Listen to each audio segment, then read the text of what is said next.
Hey guys, Doc here. Welcome back to another live stream. We're playing some Genshin Impact. Let's go.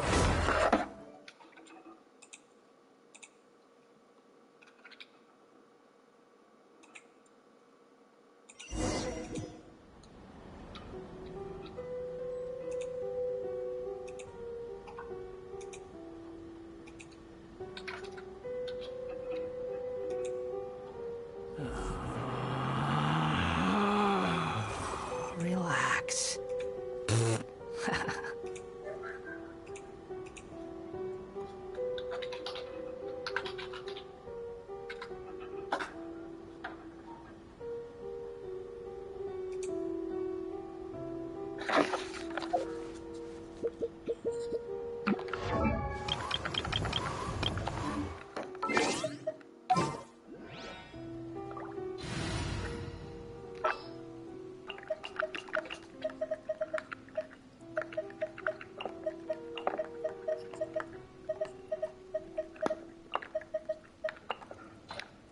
The campaign begins.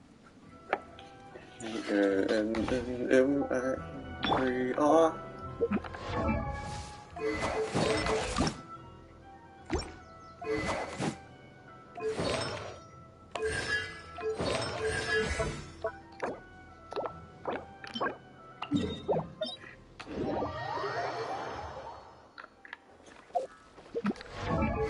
Alright, how many? Alright. If I'm gonna upgrade her attack.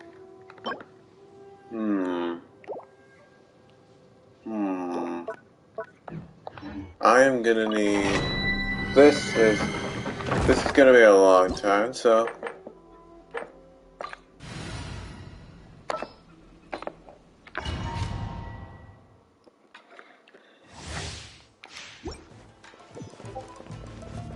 Alright, Raiden Shogun.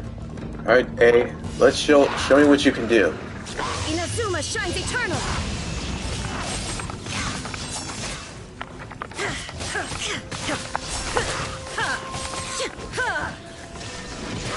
Raiden Shogun.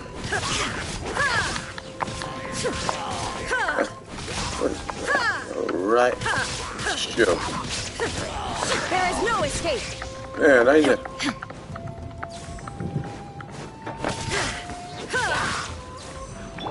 Order guide you.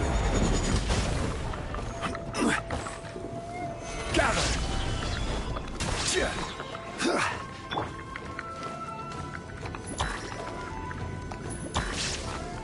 I see everything.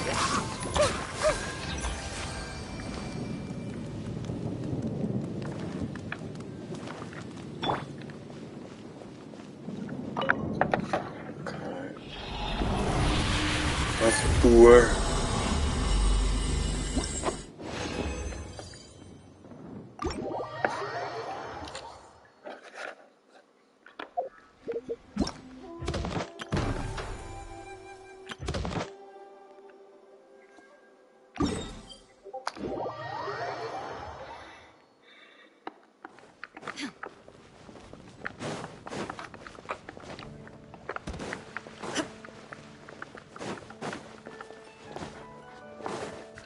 Did you guys know that Lantern Ride is coming back? That's right.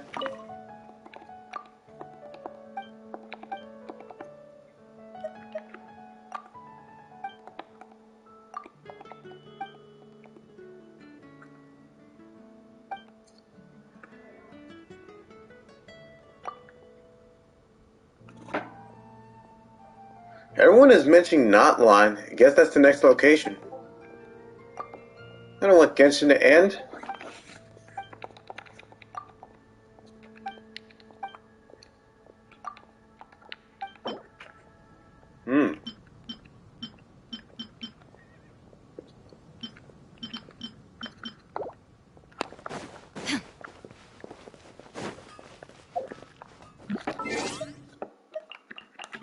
See what I got in the mail. Wow, it was Arya's birthday, huh? So I got 23 Primo Gems. 3,000. Okay.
It's been a tough few days, hasn't it? So much has been happening. Paimon didn't think the meetings would go on for so long, but everyone seemed pretty fired up, huh? Paimon thought they'd be at least a little frightened. Well, Fremine was, now that Paimon thinks about it, but everyone else just looked a little surprised. Well... It's hard to say. Paimon doesn't have any experience with this sort of thing. But with you around, Paimon sure will do great. After all, you're the most reliable person in the world, aren't you? Did you just pour some tea? Paimon didn't notice you doing that at all. Then what's that? Paimon's never seen that cup before. Don't be frightened. I'm just joining you two for tea. I merely refrained from saying anything till now. Who's that voice? But there's no one here. What the? Who's that voice? Aw, have you forgotten me already? Farina? Wait, you are familiar. You're the voice we heard from the sky in Sumeru. The voice from the sky, I fear that description is wrong. Though, not completely wrong. You're feeling lost now, just as you were feeling previously. I sensed that confusion and thus came to you. Guiding people is an irresistible hobby of mine, after all. Consider me a passerby, just accepting a commission from my friend's disciple on a whim. The prophecy. Yes, what has been prophesied will be fulfilled. You may view such things as the history of the future. What? Then is there any way we can stop it? I believe you have witnessed a failed attempt with your own eyes. Can everything in Tevat so easily be changed? So you've caught on. Just as prophecies are usually only the future as seen from the perspectives of the gods, could things be happening in hidden corners where the gods' gaze does not fall? Are the things that you shall see different from the fate that the gods perceive? What is she talking about? It all sounds really impressive and important and stuff, but it also sounds kind of scary. I believe that you understand, right? Some things are insignificant, but others you must reach out to change. Ultimately, fate shall serve as your only guide, no matter what will happen in Tevat's future. All you need to do is to play your part. This was good tea, by the way. Thank you for your hospitality. Well, that'll be all for today. The voice. It's gone.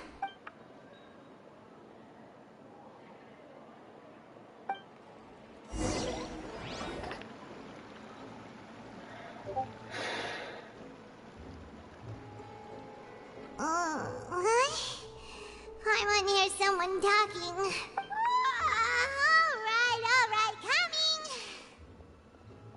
Hey, it's you who's getting lazy, okay? Well, I see I've walked in on some lively banter. Mona! Fine, just fine. I went to take part in that Steambird panel. It turned out to be more interesting than I expected.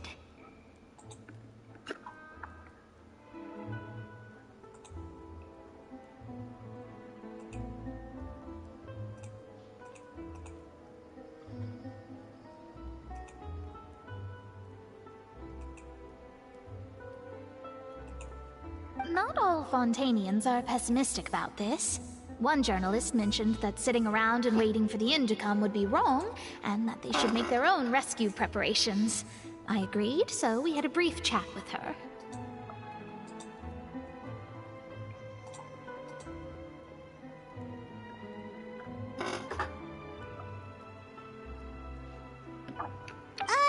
Did she have pink hair by any chance? yes, it was Charlotte. You remember her, right? That daredevil journalist? I'm in full support of her view. Prophecies are very important, but how can people allow their lives to be commandeered by just a few words?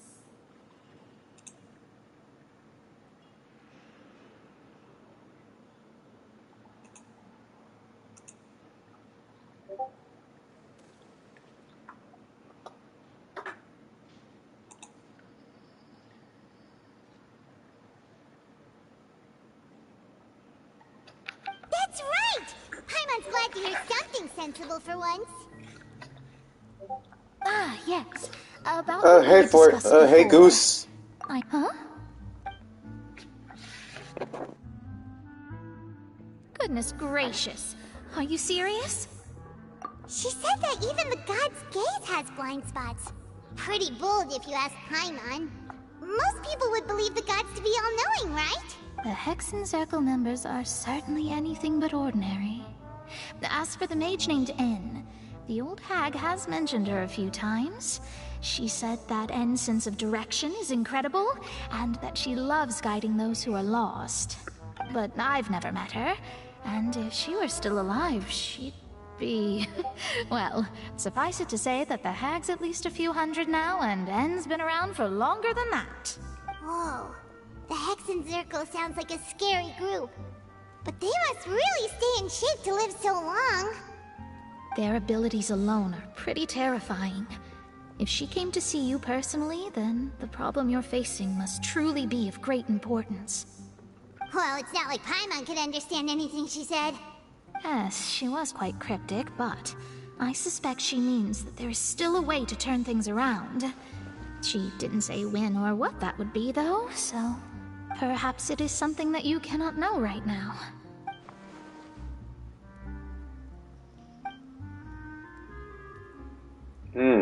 Traveler, Paimon, are you two all right?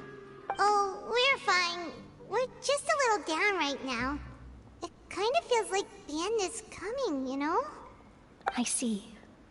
I feel that same sense of desperation, too. I guess you could consider me someone who has often witnessed fate.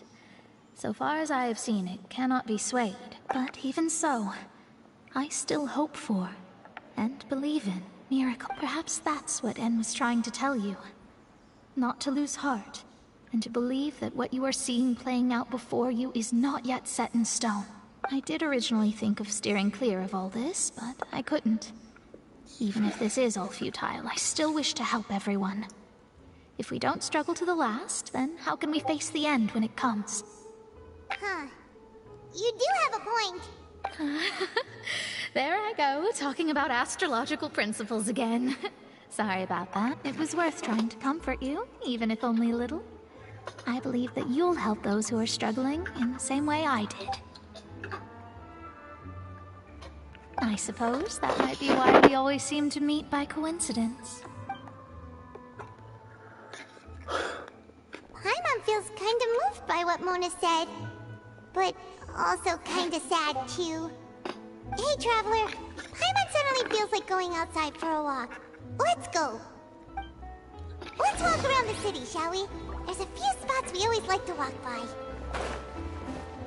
Oh, so if you're wondering what the heck is going on, we are in Fontaine, and Fontaine is facing a serious crisis, which could affect the real world.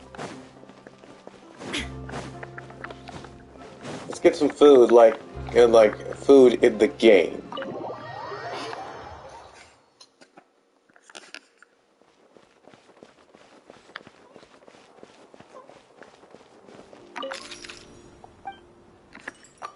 Go to the menu.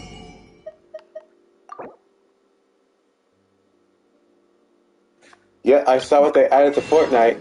They unvaulted that. They must have unvaulted that anvil thing. Yeah, better be prepared for a boss battle. Good thing I have plenty of Mora. How can I cook 'em?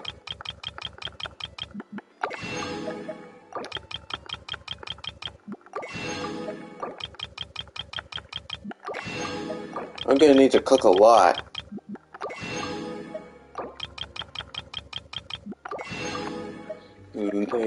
Fontaine.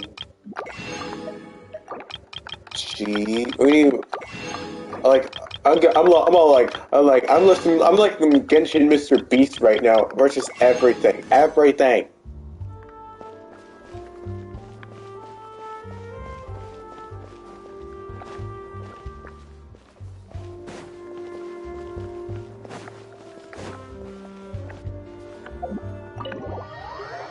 How can I cook in Fontaine? There's no stove around here.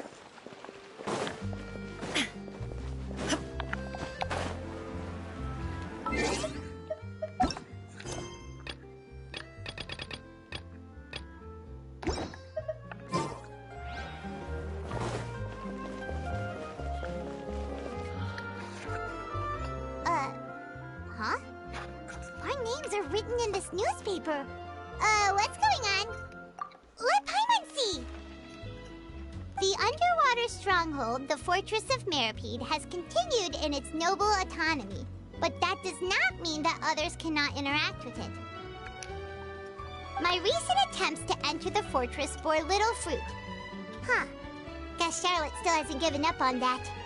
Thus, did an Outlander friend become the focus of this report? A blind adventurer with their white fairy, legends trailing in their wake. It is said that this mysterious traveler once visited the underwater fortress. So while the fortress's interior remains a mystery behind closed doors, do not fear, for the tales of the traveler contain surprises in spades. Journalist Charlotte's biggest scoop yet, the Traveler's Trail, World Walker. Huh. Charlotte took so many awesome photos of us and we never even noticed her.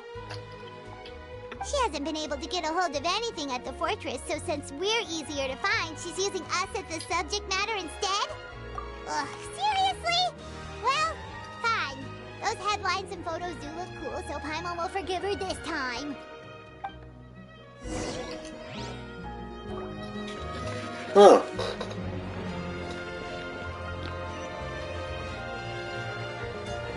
It looks like I'm famous here.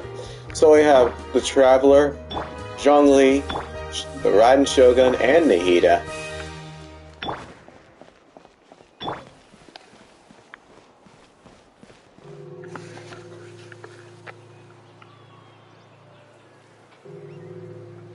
We're here! Paimon's hungry. Should we go in and get something to eat?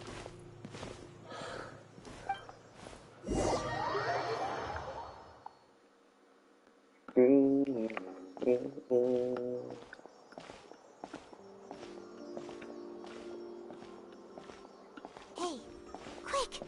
Look! That's the limited edition only 16 slices a day cake!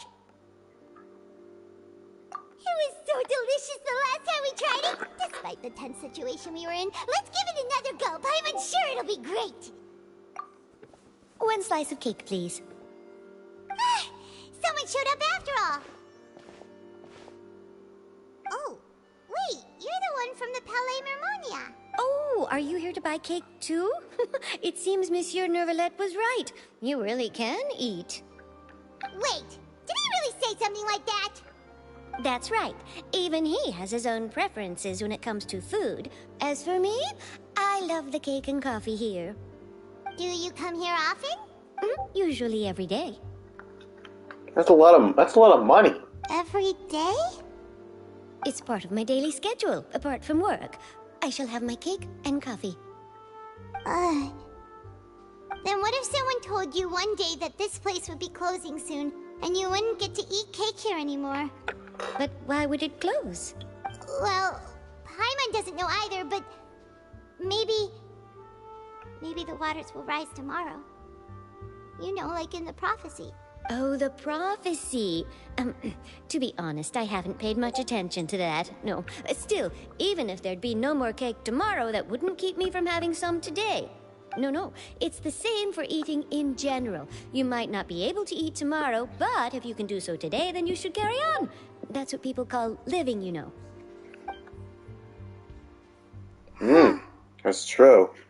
Don't be sad. Excuse me, could I have 2 more slices of cake to go?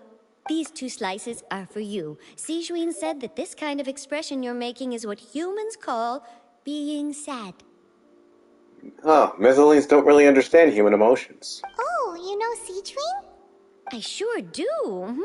She was born before me, and she sometimes comes to the surface to teach us things about humans. She said that humans are creatures that are saddened easily, yes, and you can only lift their spirits by feeding them delicious food. So please try the cakes here. I've got something else to do, so I'll be going now. You two try to stay in a good mood after eating, all right? Bye.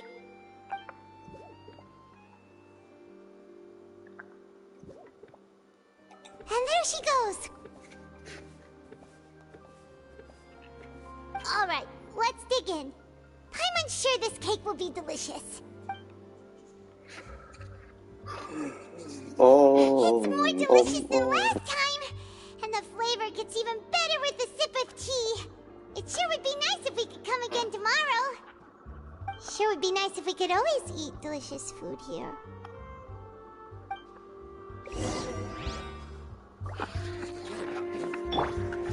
Oh,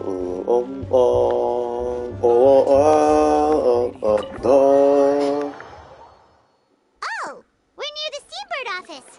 Let's go look for Charlotte and have a chat.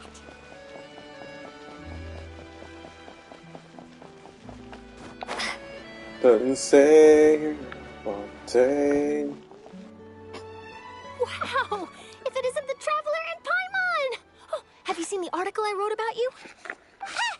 You've got some nerve. You just used us to make some quick mora. Oh, you needn't worry about that. I heard that you were in Poisson some time back, so I sent you a letter to discuss just that. It appears you didn't receive it, though. It's all right, though. I've set aside the amount intended for you.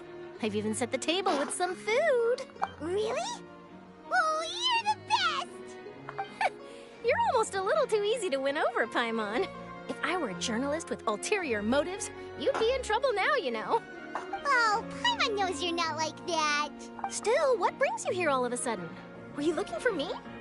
When Mona mentioned you, we thought of coming to see your work. I see. It seems you've already bumped into Mona here in Fontaine. So she mentioned me? What did she say? She said that you're a real daredevil of a journalist. Nice. In which case, can this daredevil journalist dare to request an exclusive interview with the legendary Traveler and Paimon? Huh? So your article in the paper today doesn't count? Oh, of course it doesn't. That was more like live photography. What I'd like to do is dive deeper and ask you to talk about the things you've seen and experienced. Yeah, are we even qualified enough? Why not? If I say you're worth an interview, then you're worth it. But not right now, of course. I'll need a few days to prepare. Oh, in that case, we'll just chat when you have the time then? Oh, so that's a yes? Ooh, splendid! I'll tell the editor-in-chief immediately. I'll have to apply for lighting, a venue, some props, and... Oh, so much to get done now. Talk to you later.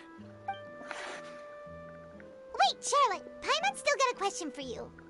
And what's that? If, just for example, Fontaine were to be flooded tomorrow, what would you do today? Quit trying to scare everyone with the prophecy! Huh. That's the prophecy you're talking about, isn't it? I mean, I do hear about it often, but I've never once thought that the day could be tomorrow. If you're seriously asking, then I might try and think of a way to leave Fontaine. Oh, but I'm still a journalist first and foremost. That means I have a duty to be reporting from the scene. And secondly, I wouldn't forsake my homeland that easily. From what I've seen, most people don't know what they'd do should the worst come to pass. In truth, it might be better just to behave like normal rather than worry over such an end. So in all likelihood, I'd probably still be prepping at the office for that interview of ours. Just think about it. If this nation really were to be suddenly destroyed tomorrow, but I still successfully finish an exclusive interview with a truly unique person, then the story I would wind up writing would truly be timeless. Could the flood in Fontaine... it's been flooding here in Houston a lot. Could the flooding and could maybe stopping the flood in Fontaine save Houston? Or maybe subdue it a little? I don't know. And then do you know what I'd do? Well, I'd write that story, send it for printing, and use messenger pigeons to get copies out to the various nations as soon as possible. You still use pigeons, huh? You don't have telephones. I'm not a dreamer, nor am I a workaholic. But I do love my job. And I'd be proud of leaving such an article behind. I guess you could say that I was born to be a journalist.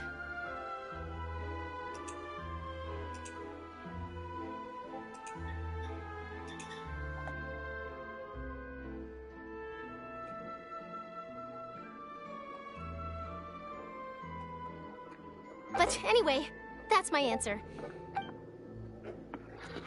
That's so nice. Anyway, let's go and take a look at the sea, shall we?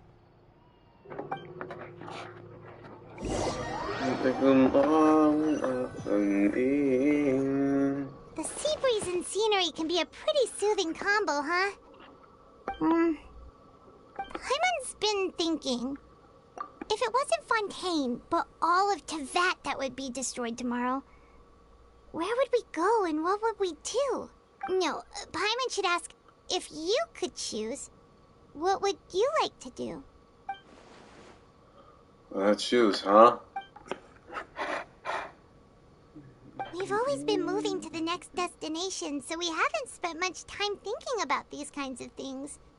We didn't have to either, with us always being on the road and whatnot. You mean, still traveling? Huh. Wait, isn't that what we've always been doing? Yeah.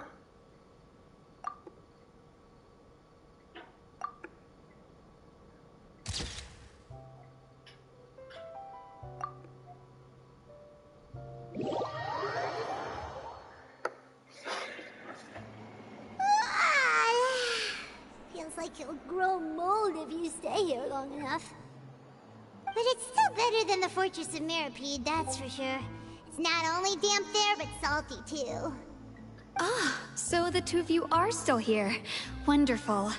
Oh, you're from the Palais Mermonia, aren't you? Yes, I'm Isadora. Monsieur Nervillat sent me to look for you two before. I heard that afterward you went to the Fortress of Mirapede. Not at all. I'm well aware that you're friends of his. Actually, I'm here to pass along a message from him. Yes, inside the Opera House. The Maréchaussée Phantom has declared the incident a small-scale riot. A riot? Well, that said, I don't personally think it was that serious. Lady Farina was watching a performance at the Opera House, and while she was resting during an intermission, some other audience members suddenly started harassing her, loudly accusing her of doing nothing about the prophecy crisis. Uh-oh. And before she could respond, others started to join in. The crowd continued to grow, and protests against the Hydro Archon started to break out. So people have started to put the blame on Farina. Guess they finally found an outlet for the pressure they've been under due to the prophecy. I agree. People will naturally rely on gods, as is customary. But the moment people feel threatened, gods are also the first to be blamed. So what happened after that? Is Farina okay? Seeing that the situation was spiraling out of control and that further argument was pointless, she claimed that she'd gotten tired of this and left in a hurry.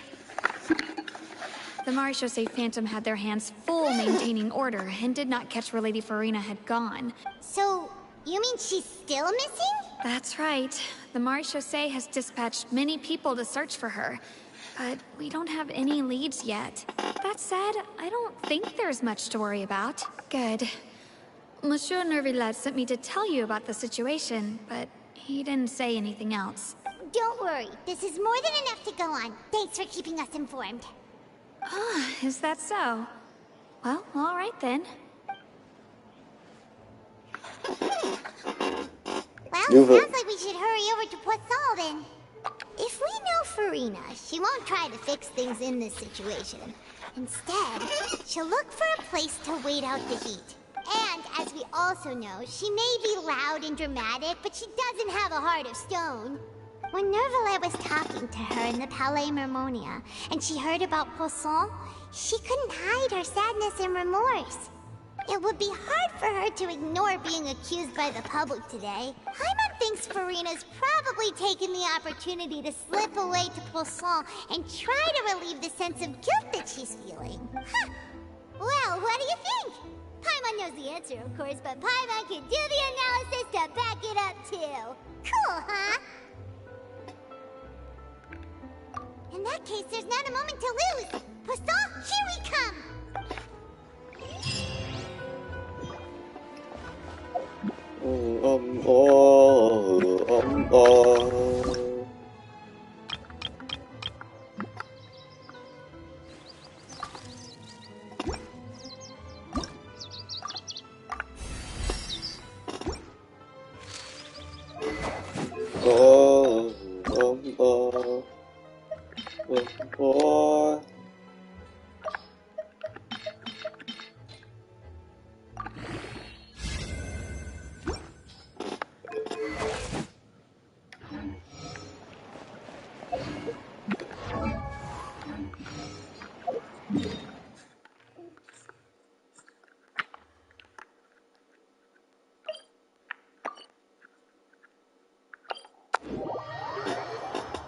This place looks deserted. Guess all the survivors must have evacuated already. All that's left here are signs of devastation. Could Furina really be here? Let's try to find her as soon as possible.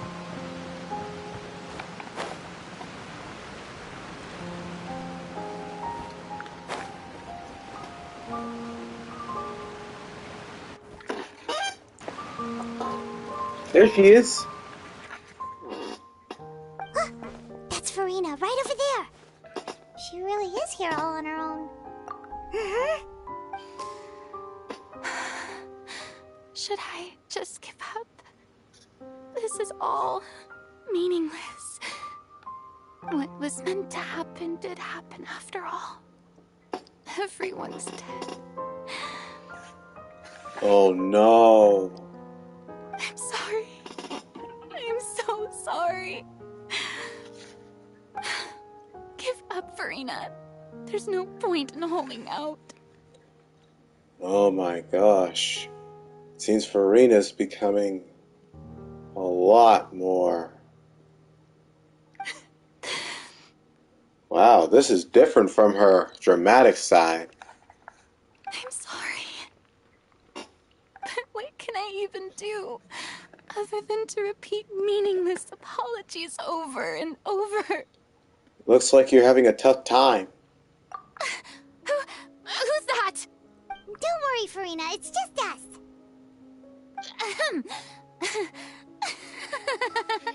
So it is you, blonde traveler from another land. Why, I almost thought you were someone from that mob of my ignorant subjects, come to kneel and beg for my forgiveness. Furina, you were crying just now, weren't you? The tear stains on your face are obvious. What do you mean, tear stains? Oh, I remember. The show at the Opera House earlier this morning was so moving. I'm still trying to process it. Who did that uncivilized rabble think they were, disturbing my enjoyment of the arts? They even dare to tout their Archon. I must teach them a lesson. I can just imagine their twisted and frustrated faces once they realize that I'm nowhere to be found. Oh, and I'm sure Nouvellette and those people from the Marish Chaussee Phantom are freaking out right next to them, too.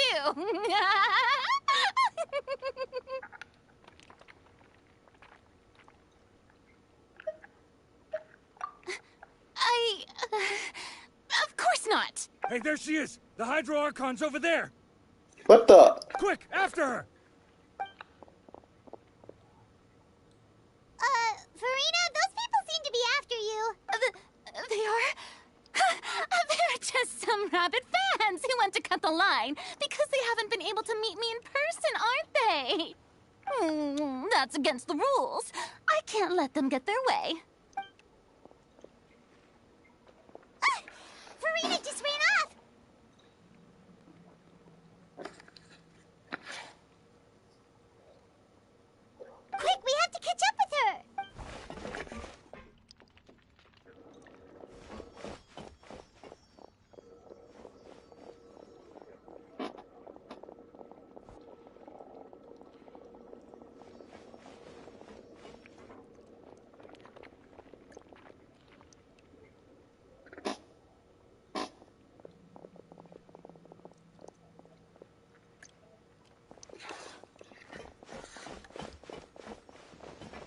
can't be the place, right?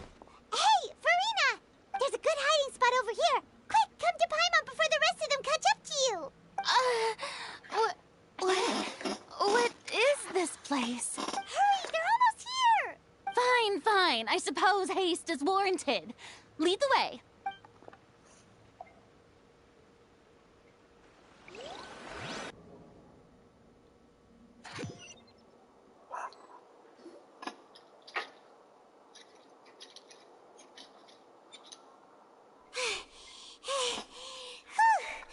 Paimon's exhausted.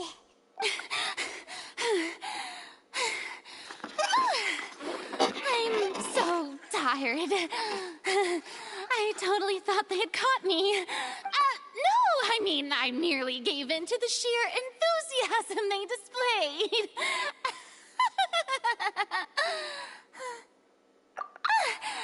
You're right. Yep, that's a good girl. What did she just say? Oh my gosh, what's... What's happening? The ground's shaking. Is it an earthquake? Yeah, a quake of this kind preceded the flooding in Poisson, didn't it? It can't be. It's happening again. Oh no. Well, there's no need to worry too much about that. Neverlette's made some emergency plans, so the evacuation should go a lot smoother this time. Yeah, I hope you're right. But the people of Poisson, they've already... The primordial seawater. We're aware.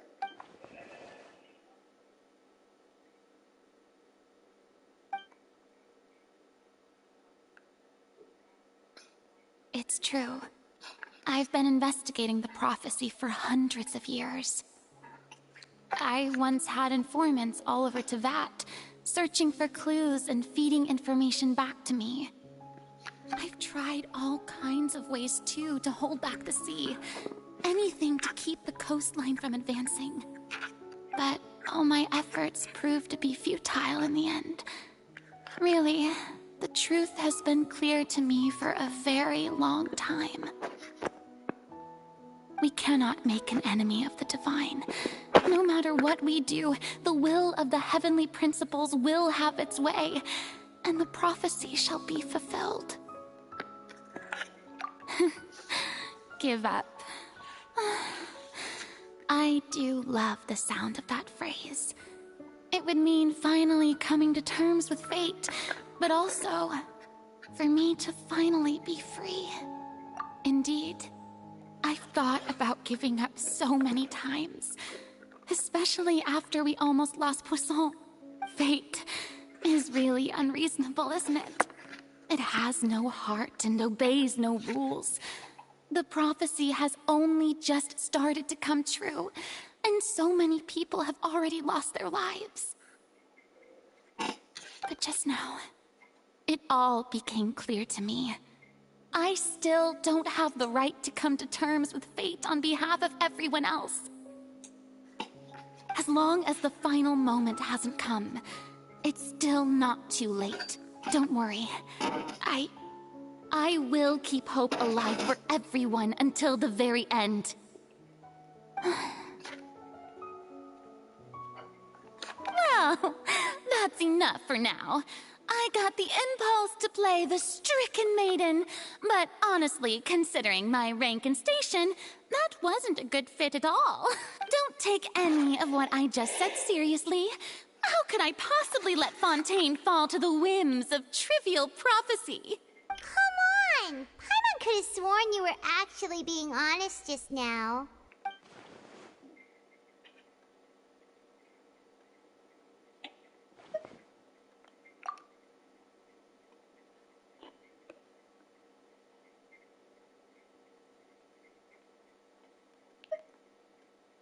Share my burden. That's impossible. It was fated right from the start that this would be my duty alone.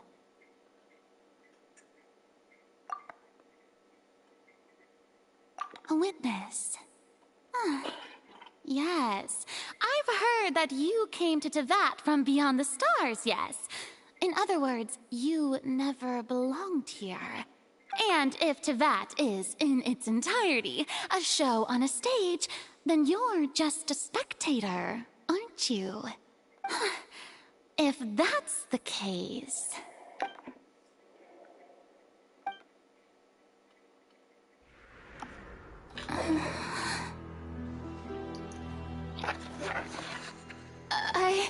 Frida.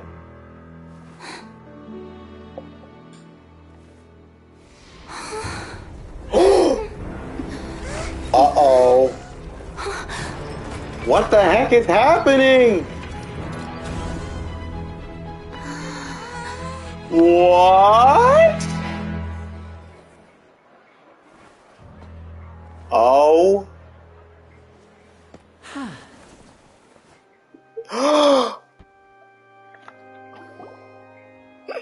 Ladies and gentlemen, this concludes my opening performance. Now, without further ado, we may proceed to the trial of our god. So, this is what it is. Yes, you deserve praise for the effort you took to raise the dramatic stakes. Do not forget, however, that I am Fosalor, the god of justice, the embodiment of justice itself. Does it not strike you as even the least bit absurd to bring the very concept of justice to trial? May I interpret these words as your refusal to stand trial? In that case, you will have the opportunity to defend your honor through a duel.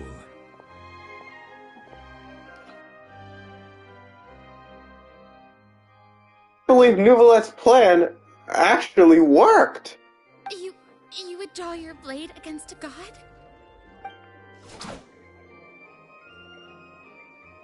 I see. It seems like you have made up your mind.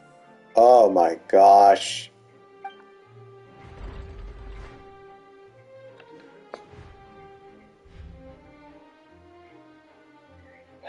Paimon can't believe it. She just surrendered. She doesn't have a sword of her own. What the heck is going on? Did I just see an Archon surrender to a human? Wow, how utterly humiliating. Lady Farina, what is the meaning of this? It would seem that there has been a misunderstanding. To be clear, the raising of both hands is not always an indication of surrender. Looking for excuses again, huh? I raised my hands just now to indicate my acceptance of the trial. No duel shall be necessary. I will admit that I've been running away for a long time. I'm sorry, everyone. I was unable to protect the people of Poisson. It is my duty to stand trial for my crimes. You are not the only ones to be disappointed in me. I, too, am exceedingly disappointed in myself. Wow. That took some major guts to admit all that. But now, it is time for the Hydro Archon to show you her courage and resolve. I, Farina, will use this trial to show the world the true meaning of justice. This time, I will protect you. Applaud and rejoice. One of the most outrageous and fantastical arcs known to the opera epiclese is now unfolding before your eyes. Mark my words, this shall be one of the most exhilarating and brilliant shows ever to grace the stage of Fontaine. The trial of the Hydro Archon, Fosalor, will now begin! Woohoo! Oh, now we're making history. Don't worry, Nouvelette. She's probably going along. Why does it feel like Farina just took over the whole thing? Michael? Wait, come on! Didn't she just get forced to stand trial for her crimes? Also, even though she's still acting super dramatic, she is taking this seriously this time, right? I think so. All right, then. Who will be my opponent in this trial? The court asks the prosecutor to please take the stand. Is that so? Very Very well. Then please speak, witness of Tivat, my accuser and fated opponent.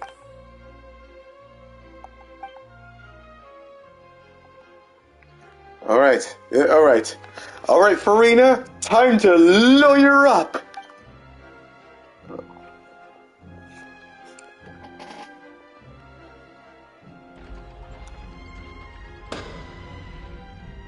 Also, please allow me to ask, as a final question before the trial, just how much work did you do to force me onto this stage? Well, we did do a lot of prep after the meeting that day. So, a lot of work. I can go over the tasks assigned to the Spina di Rosula, since they were rather straightforward and easy. Navia, the president of the Spina di Rosula. Most of the people who participated in the disturbance this morning were my subordinates. They changed into plain clothes and came to the Opera House as regular audience members, waiting for the perfect opportunity to incite insurrection against you. Wow, wow, the art they did on the flashback is really good. The people's resentment against their Archon has been building as more and more of the prophecy is fulfilled. A spark was all we needed to turn smoldering anger into a flame. Moreover, according to our understanding and analysis of you, when something like that occurred, you would likely flee the scene and head to Poisson by yourself. So, we arranged for a second group to lie in wait there. So, you mean, the ones who scoured the settlement for me were also from the Spina? And their goal was to force you to step into the giant magic box so you may personally participate in the greatest magic performance in all of Fontainian history. That's right. That house was a magic box, rather than someone's residence. Whoa. Well, Lenny, hey, hit me up. Like, maybe I can hire you for my little sister's or younger sister's birthday. She's turning 18. Yeah, she's probably turning 18. Maybe I can hire you or you. As the super ultimate version of the setup that I used when I first performed at the Opera Epiclese, the volume of the box was increased by a whole order of magnitude, and the distance it traversed was the entire gap between Poisson and Arenias. Its cargo, of course, was an Archon instead of a human. My thanks, Farina. Without your help, we could never have pulled off such an extraordinary performance. You're welcome? Of course, this performance was only made possible with Father's support. The House of the Hearth spent a massive amount of labor in Mora to pull this off. We had to select a location, construct the giant magic box, dig a tunnel, and open up a path through the water. It was a lot of work for all of us. So, in other words, the earthquake that we felt within the giant magic box was just a normal tremor from the transportation of the whole house? That's right. It wasn't a sign of another disaster to come. Then, I can guess Nervilette and Cloran's parts. You gathered a crowd, prepared a stage, and made sure that the champion duelist would be immediately ready for a fight. Also that as soon as I appeared on the stage, the trial may commence without a hitch. Am I right? Yes, that is correct. Well, Clorand, I must commend you for your courage. Only the most outstanding champion duelist in all of Fontaine would accept a duel with an Archon without flinching. Thank you. As for you, Traveler, I suppose your role was to keep me distracted with conversation once you found me in Poisson. You'd make sure that I didn't notice anything amiss before revealing yourself as my prosecutor once we'd arrived onto the stage. Oh?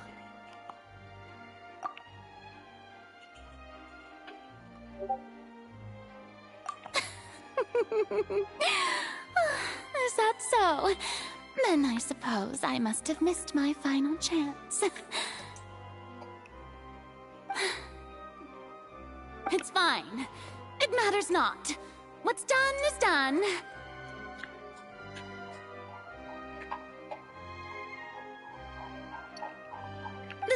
stage is already set, so there's no reason to disappoint the audience. Let's see this trial through to the very end.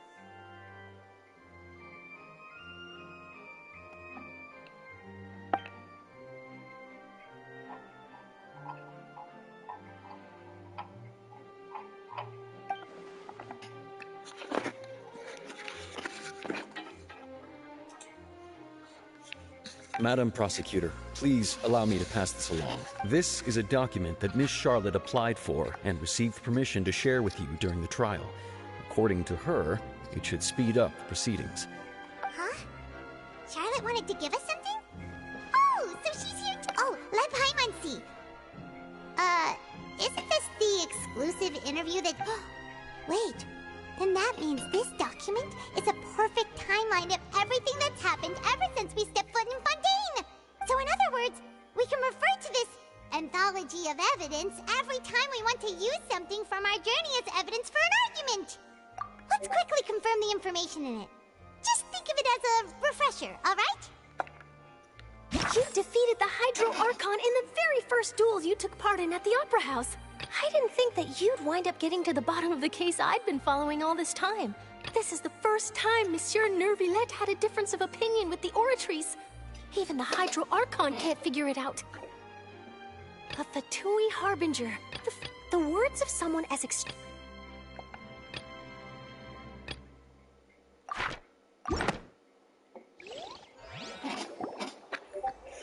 The prosecution and the defense are both in position. The trial shall now begin. Oh, come on, Nervillette. There's no need to just fast forward to the part where the prosecution lays out my offenses. Of course, it is only natural for humans to struggle to understand the actions of a god.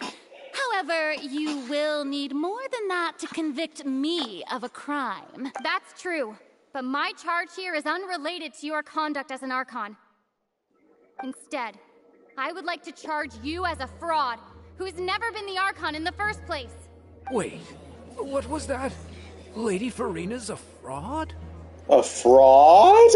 Hey, I came here thinking that we were going to try the Hydro Archon for forsaking her duty, but... Charge accepted. Lady Farina, do you plead guilty to the charge? Uh-oh. No answer, huh? No answer, huh? Lady Farina. I plead not guilty. How can I be guilty?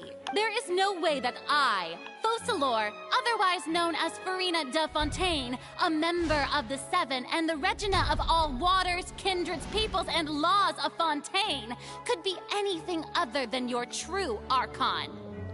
That's not what we saw in the cave. Yeah. Even though Lady Farina can be rather eccentric, isn't it going too far to doubt her very identity? Yeah, I've never questioned her identity either.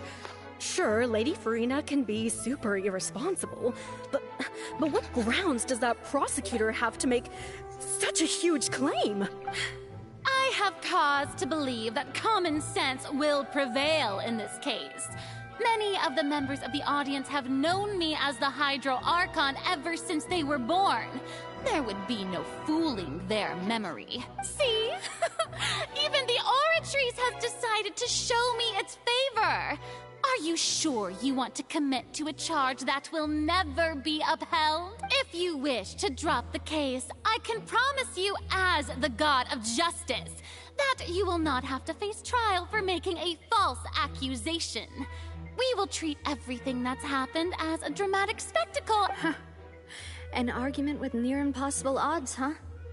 We have to not only refute Farina's claims, but also overturn the long-held beliefs of the people. Well, I tried to give you the chance. And if I was not the Archon, then how did I manage to live for over 500 years?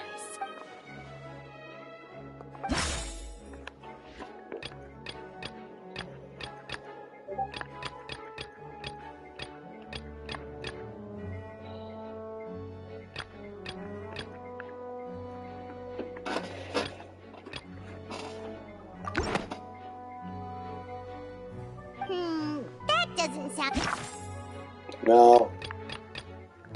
No. No. No. No. First of all, you may be a member of another long-lived race, which would allow you to naturally possess an extended lifespan. And second of all, even if that wasn't the case, there could be other ways to extend your life. Who gave you that idea? Was it the knave? A curse? I once thought it possible that the aura of an Archon might naturally resemble a type of curse. But in light of this claim, perhaps what I sensed was not your divinity, but a curse after all. Neverlet sensed it too, huh? Lady Farina is actually a human?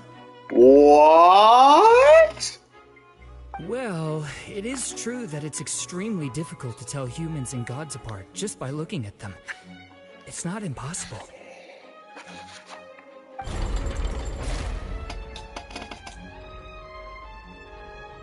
Well, don't start celebrating too early now.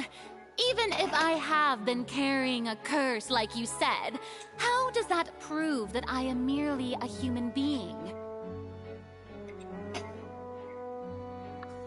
Besides, everyone knows that the main difference between a human and a god is the possession of authority. Gods can do what humans cannot. That's why they're worshipped as gods. For centuries, manifestations of my authority have served the nation of Fontaine. One need only to turn their eyes towards the Oratrice Mécanique d'Analyse Cardinal in this very opera house, or consider the endemnitium that is used in every aspect of life.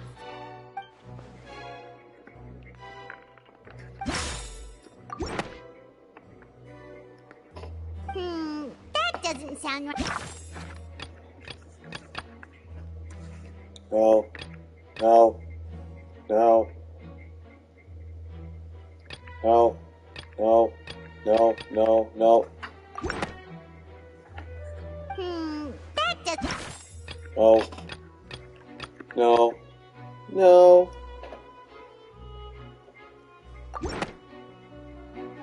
You tried to reference the Oratrice, but weren't you as confused as all the rest of us when the Oratrice declared Child to be guilty without any proof? Otherwise, you should have come up with a good explanation for that by now.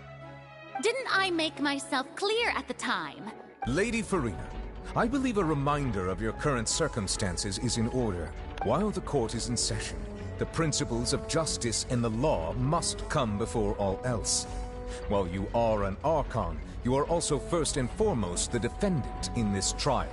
You will prove yourself unable to defend against the prosecution's charges if you continue to withhold vital information against the rules of the court. I never thought you'd use that kind of rhetoric against me. That was no trick of rhetoric, Lady Farina. I've merely reiterated the rules of the court. Rules that all should respect and follow. So, you neither knew why Child was declared guilty, nor did you understand the structure and operations of the Oratrice. Instead of having been created by you, the manifestations of authority you mentioned have been made by the real Hydro Archon, haven't they? The real Hydro Archon? Well, now you're really losing me. It is true that I did not know why the Oratrice gave out a guilty verdict that day. But the Oratrice handed out that verdict unilaterally, and it has been operating independently ever since it was first created.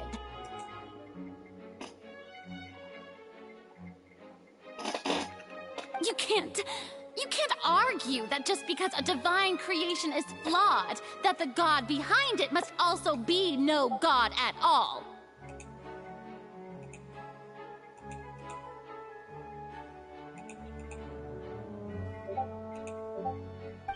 She's still throwing out all kinds of excuses. Seems like she's confident that we won't be able to produce proof that she has no power over the Oratrice.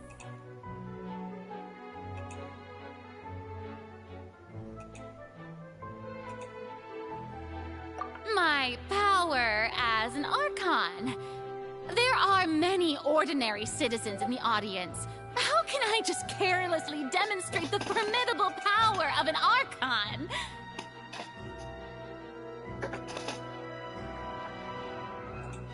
If that poses a concern, I'm prepared to extend my protection to the audience. You don't need to go that far. Aren't you the Hydro Archon? Or is it that you can't even wield the power of Hydro, much less the authority of a god? Indemnitium! Yes! It's all because of Indemnitium! All Archons derive their power from the faith of the people, and I've converted the people's faith in justice into Indemnitium! Thus did I give up all of my divine power to provide everyone with energy for their daily lives.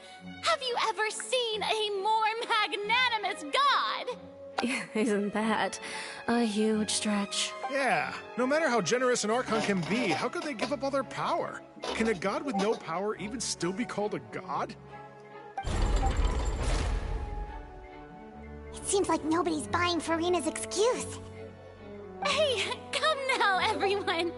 Please don't stare at me as if I was a liar. I'm still the same Furina you knew, right? The one that you loved. Shouldn't you want to believe in me? Please? You've got to believe me. Uh-oh, I think he's reaching her. If what the prosecutor said is true, she really has committed a grave offense. Did she deceive all of us? And all of our parents and grandparents too? And all of our ancestors? Ever since they were born? Enough! That's enough. Uh-oh. She's starting to snap. Tell me then, if I'm not the real Hydro Archon, then who is? If you have no evidence of another Hydro Archon's existence, nor can you find anyone who can back up their claim to be such, then what grounds have you to say that I'm not actually the real deal? Wow, she came up with yet another argument.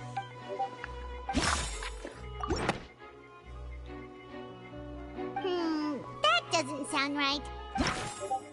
No, no.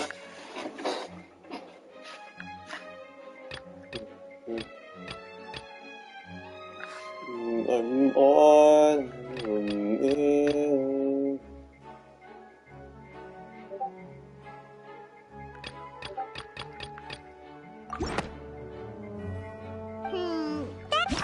No, no. God. Use this one? No. No, no. Yes. Of course. Use this one. It has been established that all Fontainians can dissolve in water from the primordial sea. And that means... Since you insist on claiming to be a god and not a human, then there's a method that you can use right here and now to eliminate all suspicions of you being the latter. Miss Navia, please apply to serve as a temporary attorney for the prosecution before addressing the court. Though you act in partnership with the prosecutor, you must still adhere to proper procedure. Super sorry, Monsieur Chief Justice. I swear this really will be the last time that I'll speak out of turn. Now, I've brought some seawater from Poisson. As everyone knows, a massive flood struck the area not long ago, taking many lives, including those of some of my closest friends. So, Miss Furina, would you dare to touch some of this seawater? If we are to believe that you are indeed the real Hydro Archon, touching this seawater would have no effect on you. All it should do is strengthen your case. But if you don't dare to touch it, then we would have basically proved the reverse. Oh, and I must remind you that after the disaster at Poisson, nobody wants to see any more people dissolve. I do hope you'll act prudently and choose the simpler path of admitting guilt. Navia from the Spina di Rasula. The Spina has governed Poisson for many years. I guess her suggestion is valid. If Lady Furina is indeed just a human, she's probably Fontainian like all the rest of us. Would she really dare to try?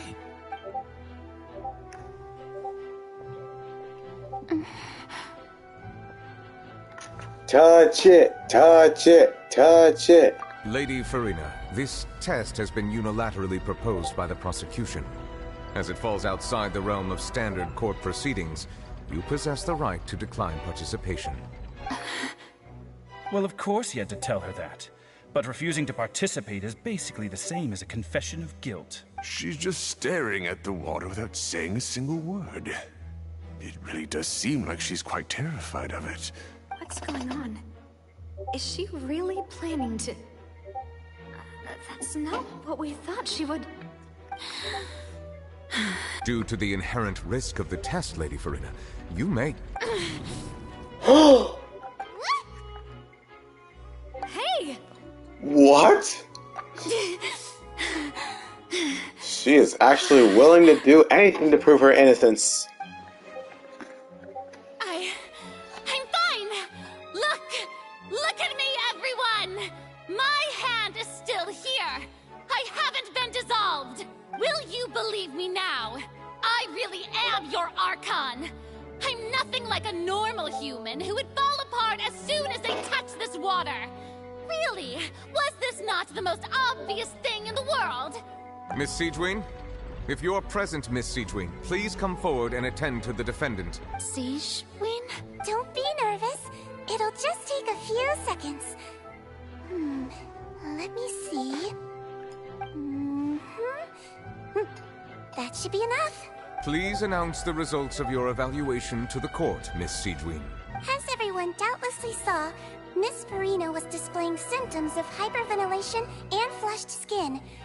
These indicate that she was experiencing the adverse effects of exposure to primordial seawater. The extent to which she was affected is the same as other humans when exposed to primordial seawater of a similar concentration. Thank you, Miss Siegewin. Lady Farina, you may return to the defendant's stand. Oh, wait. What did she just say? I didn't get dissolved! Shouldn't that be enough to prove my innocence? Well, considering your tendency to run from your problems, we did originally prepare a direct sample of the seawater around Poisson. However, after extensive discussion, we exchanged it for a sample that is not concentrated enough to dissolve an actual human. After all, on the off chance that something entirely unexpected might occur, we don't want anyone else to lose their life to the sea. Yeah, so out of regard for Farina's life, you secured a low-concentration sample and asked the head nurse to serve as an expert witness. It's a great thing that the direct sample wasn't actually used. Farina could have... I can't believe... You... Oh, I think we're getting...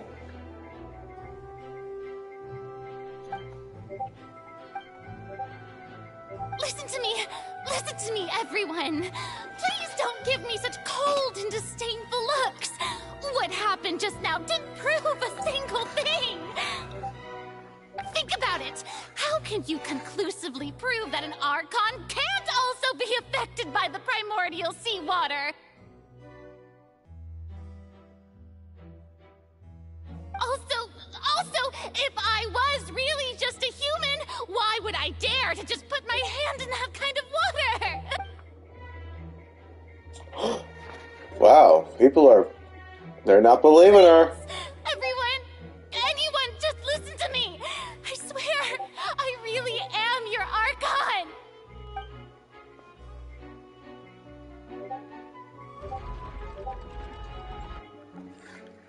Kids, don't lie.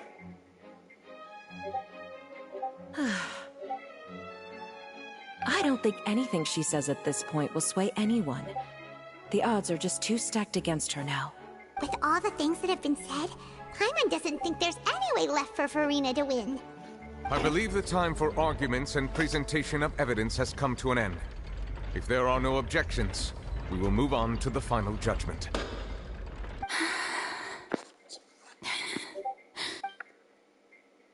I don't think anything she says at this point will sway anyone. Just too stacked against her Uh-oh. now.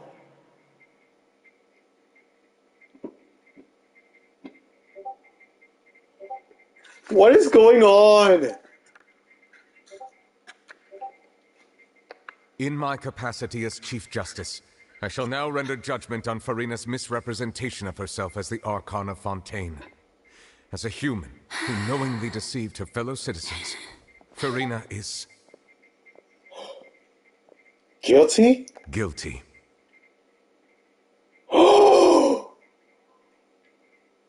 Oh my gosh. That I didn't expect.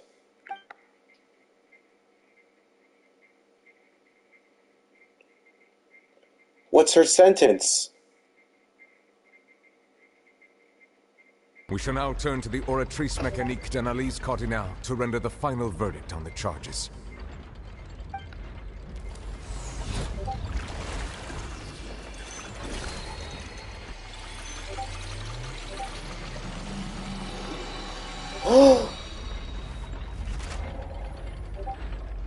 According to the judgment of the Oratrice Mécanique d'Analyse Cardinale, Furina is... Well, what's wrong? What's the Oratrice's verdict? No, the Oratrice also displays a guilty verdict. Oh no. Isn't that correct then? However, the exact wording of the verdict is thus: the Hydro Archon, guilty to be punished via the death sentence. The death sentence? The death sentence? Oh no! Isn't that kind of harsh? Like, a grave mistake like that can only be sentenced with a death sentence? Check it again. Check it again. Check it again. Maybe there was a miscalculation. That's actually one of the available sentences? I always thought that it was just a myth.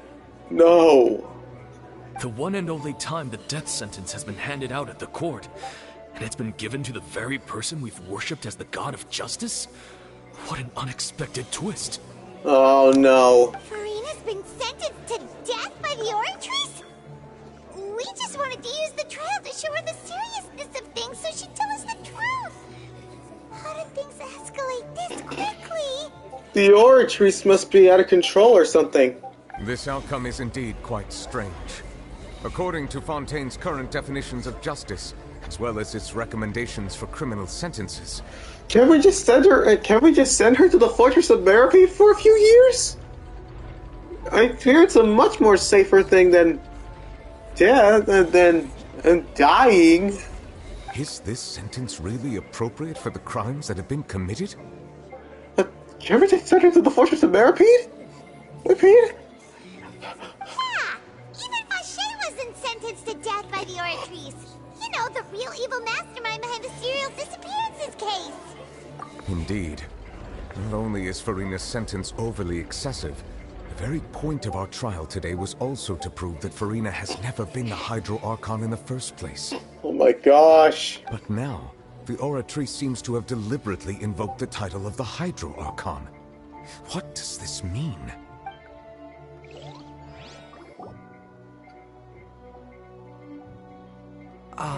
Excuse me, if I may interrupt. Is the trial still going? Fremine! Huh, you finally made it. I assume this means you've completed your mission? Mm-hmm. Any mission Father assigns to me will always be top priority. Is that the first prophecy slate? Huh. So the knave privately arranged for Fremine to try and find the missing slate. I looked everywhere and finally found it at the bottom of the sea. It took me a long time to get around some dangerous stretches of water. But has the trial already concluded? Then doesn't that mean I've come too late? Thank you for your hard work, Mr. Fremine. Please allow me to review the record left on the slate. Of course. Take a look. Traveler, I believe that you have already seen the other existing slates, and would like you to come here and confirm their contents. Oh my gosh. Huh? So what do you see? What is it? the previous Hydro Archon releasing her power, her divine power. I believe I've now made sense of the Hydro Archon's crime. It has to do with Fontaine's lost history. Huh? Isn't the Hydro Archon just guilty of deceiving her people? Oh, wait, no, that's Farina, and we've already proven that she's not the Hydro Archon. So when you say Hydro Archon, do you mean the real Hydro Archon we've been kinda talking about? In truth, everything that you've encountered in Fontaine up until this point can be traced back to the contents of these stone slates. However, I'm uncertain as to how much sense they currently make to you. In association with the contents of the slates and the events in real life. Okay, let's try to recall the contents of the other 3 stone slates.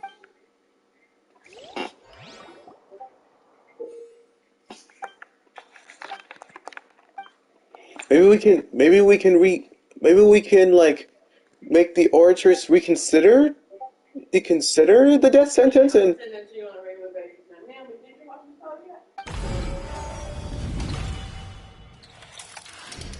the first stone slate describes what you just said. It seems to show the previous Hydro Archon using her divine power, and then the Oceanids turn into humans. Does that mean that Fontainians are transformed Oceanids? Oh, Paimon wasn't expecting that. The second stone slate shows Celestia floating in the sky, and the Hydro Archon and her people worshipping it together. But the heavens still brought judgment down upon them.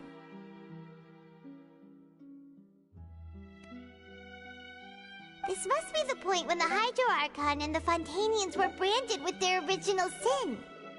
Does this mean that the original sin and the Hydro Archon sin are the same thing? The third slate shows the Hydro Archon sinking into the sea surrounded by many people. That reminds Paimon, didn't we also watch that happen to someone else? Well, the fourth slate is the prophecy the Fontainians have been talking about. People dissolving into the sea, the Hydro Archon crying on her throne, and so on. We didn't believe that such a crazy disaster could happen at first, did we? But after that incident, it was just a question of when and not if. When did this happen?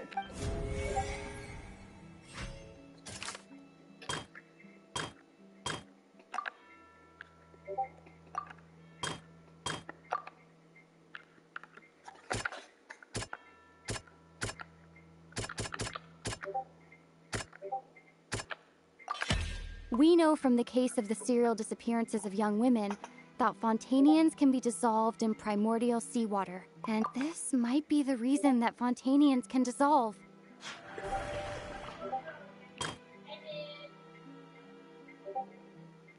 Floating in the sky.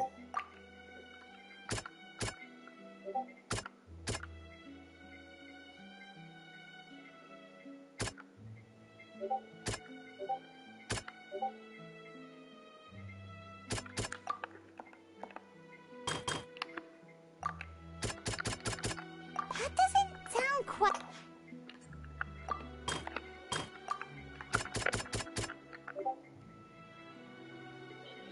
After the court ruled that not real Hydro Arc would be the death sentence. That doesn't sound quite... Nope, that's not it. Maybe it's this one.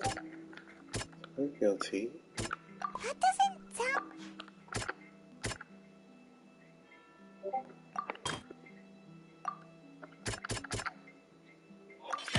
It's not as simple as falling into the sea. When the stone slates show the people gathered around the Hydro Archon in the sea.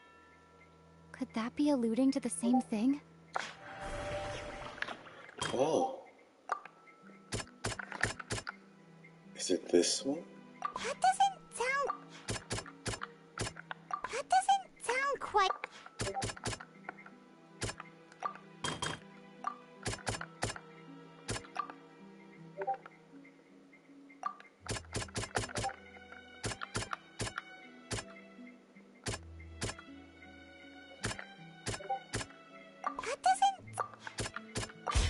The prophecy from the stone slates found its way into society, but not many people believed it at first.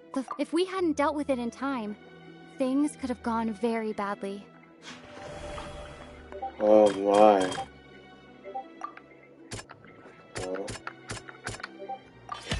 Perhaps what is about to take place has all happened before. The true sin of the Hydro Archon that Nervilette mentioned, and the original sin cast down on the people of Fontaine by Celestia, as recorded on the stone slates.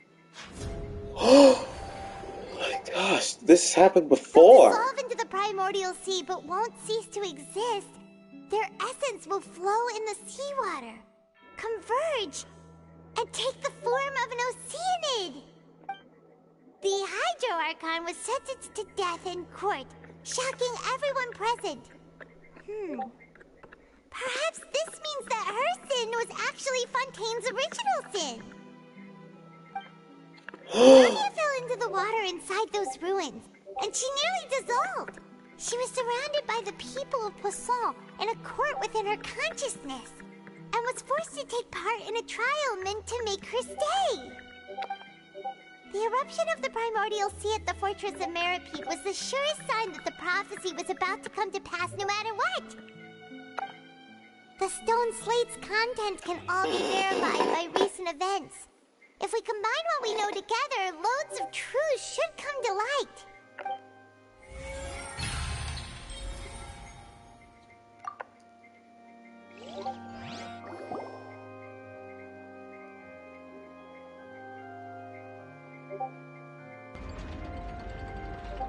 Huh?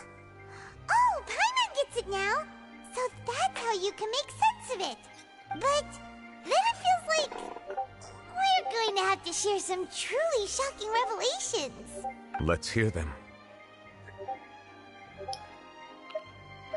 Incredible.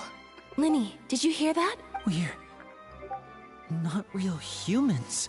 All Fontainians were originally created by the late previous Hydro Archon, with Oceanids as their basis. The evidence for that can be found in how only Fontainians could dissolve in primordial seawater, and how all the girls Vacher dissolved were also turned into Oceanids. What we first encountered in Fontaine. Oh, and according to Navia, when she was about to get dissolved, she also saw everyone gathered around for a trial. All of them in the shape of Oceanids. That's right. That's right. Indeed. Yeah, and it follows from the content of the first slate that she probably angered Celestia by creating humans without prior permission. Oh my gosh. That could also explain why the Oratrice judged the Hydro Archon to be guilty. It's to account for that ancient sin. The Hydro Archon's true sin was creating us? Oh my god, this is... Hey Void, what's up, bro? And yet, after many hundreds of years, the Hydro Archon's creations have turned around to try to judge the Archon within the Opera Epiclese. The twists of history are often the most unexpected of all. Yeah, isn't the image here just like when Navia fell into the sea? So wouldn't it be trying to show the image of the Hydro Archon also falling into the sea once the prophecy has been fulfilled in the fourth slate? In the end, the people will all be dissolved into the waters, and only the Hydro Archon will remain weeping on her throne. Only then will the sins of the people of Fontaine be washed away. Oh no. Did Paimon get all that right? You've made some keen deductions. I must say, given how much you still don't know, it is impressive that you've already managed to connect so many pieces of the truth. However, while you were able to decode all the information on the slates, they've also been etched with an additional layer of hidden information using a different power source. When we were at the ruins, I tried to decipher the hidden information recorded in the slates. But since we only had 3 slates at the time, I was unable to come to a full conclusion. Now that the slate collection is complete, I shall make another attempt to decipher the narrative recorded within. If everything goes well, we should finally be informed of the unadulterated truth. Whoa. Things took a shocking turn.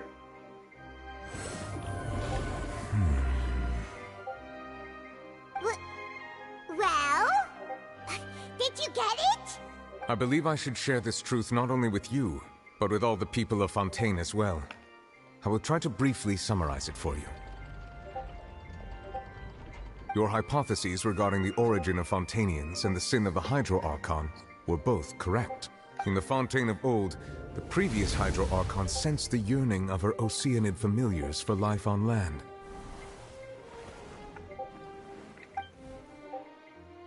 The Oceanids were enamored with the beauty and romanticism of human beings, and wishing to have those experiences for themselves, expressed to the Hydro Archon their desire to become of a similar kind. However, even though water as an element is intricately linked with the power of life, the Hydro Archon, as one of the seven, did not possess the authority to create a new form of human life. Not one to give in, she eventually found a way to create permanent humanoid bodies for her familiars by appropriating the power of this planet's primordial sea. She poured primordial seawater into the Oceanids' blood vessels, creating humanoid mimics in the process. But if Fontainians were to ever come into direct contact with water from the primordial sea, the power within their bodies would escape these artificial restraints and return to the sea. As a result, their forms would collapse, and they would be reverted to their original forms as Oceanids.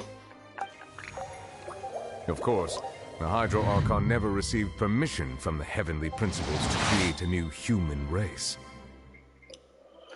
And thus, the Hydro Archon and all of her creations came to shoulder the original sin of appropriating the power of the primordial sea. That is the true history of how the people of Fontaine first came into being. Whoa. So, don't trust history because history also has some hidden truth. So we were all Oceanids before we turned into human beings? That's way too much information for me. I think I'm just going to pretend that I never heard a single thing.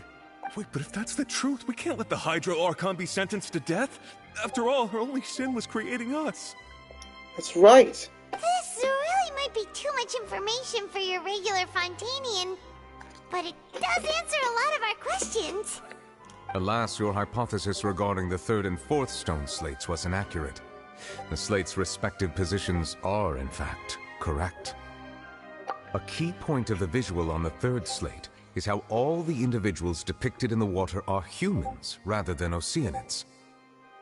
They have not been dissolved, which implies that the water depicted in this slate is not water from the primordial sea.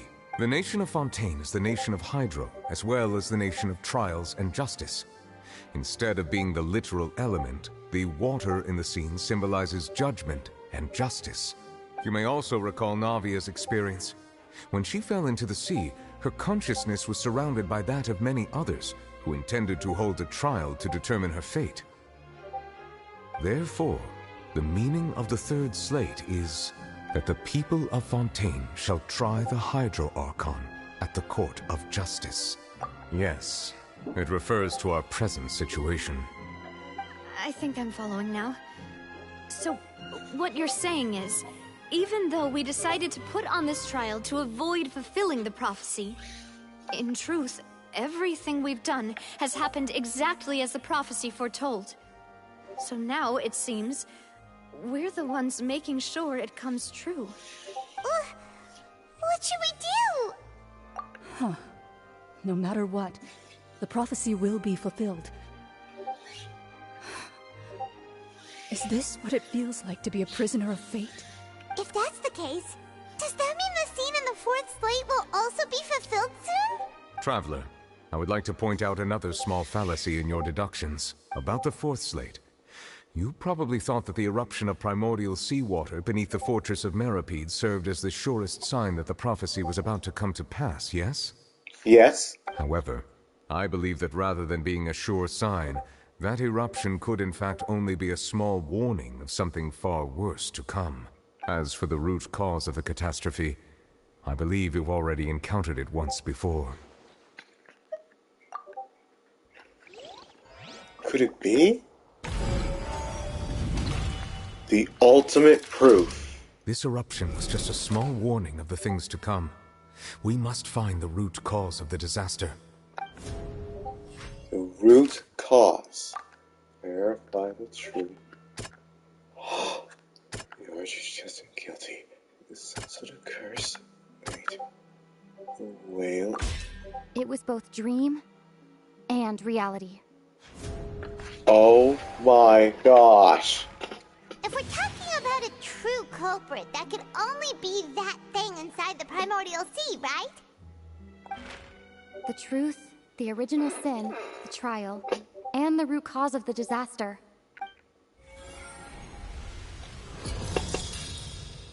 Giant whale?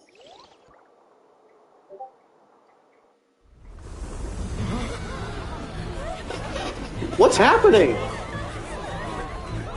Oh no, not again! Oh no! There it is! A giant whale!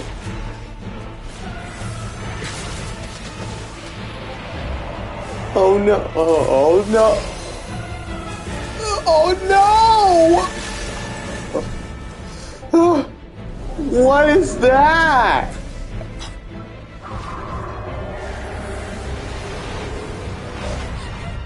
Oh my gosh.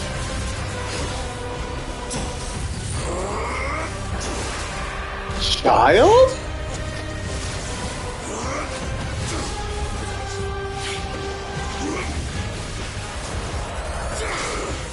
Jeez.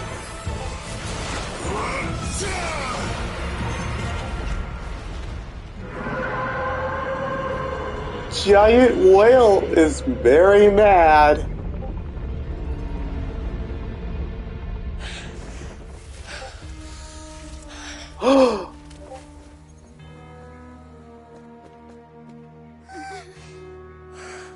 Oh no.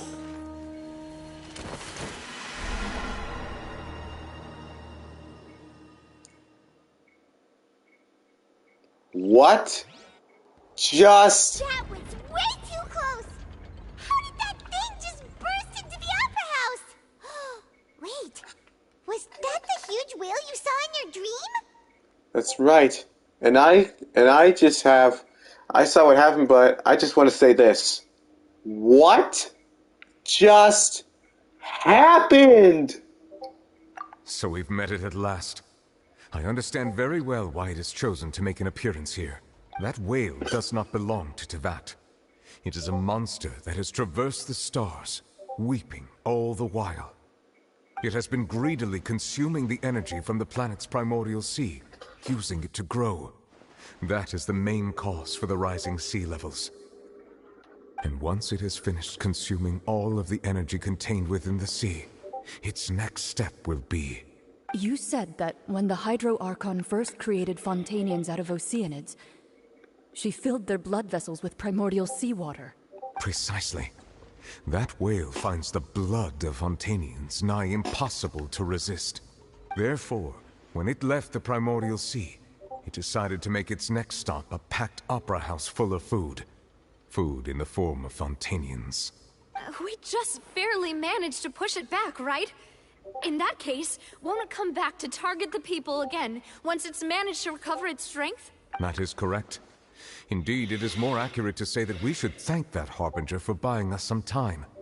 Without him, the whale would have likely come onto land far sooner. But whales can't go onto land, they can only swim. From the way he looked, he must have been fighting the creature for quite a long time. That battle maniac. We've always known that he had a special connection with that whale, but we definitely didn't expect it to help us out like this.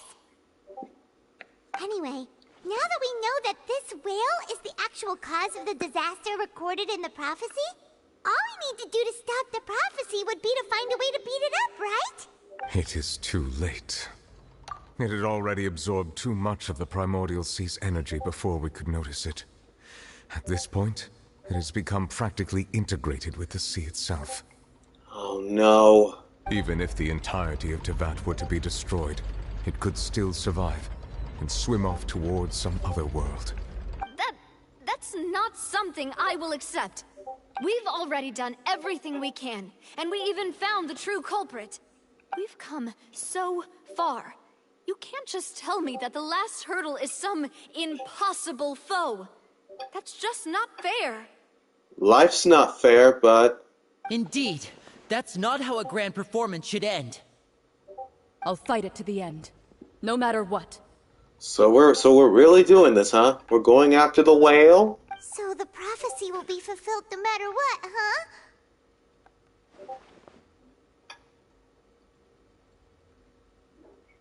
The prophecy. Yes, what has been prophesied will be fulfilled. You may view such things as the history of the future.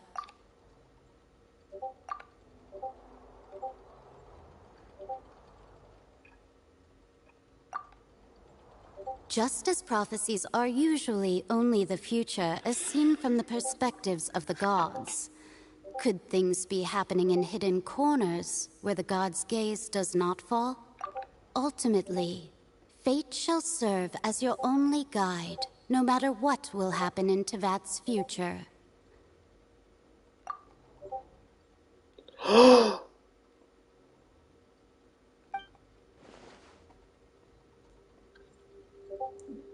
That mage was telling us a hint.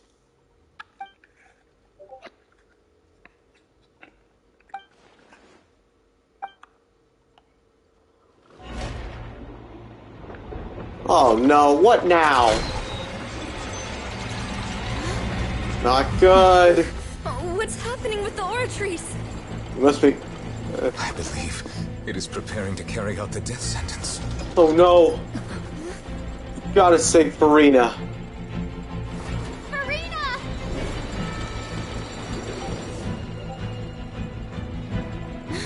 No, I still need answers.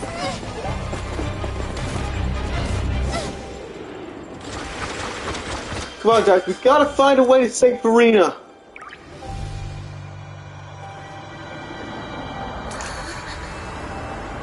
What the heck is happening?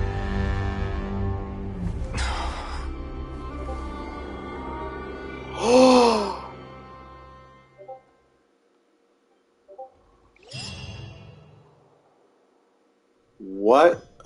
We're going off grid again.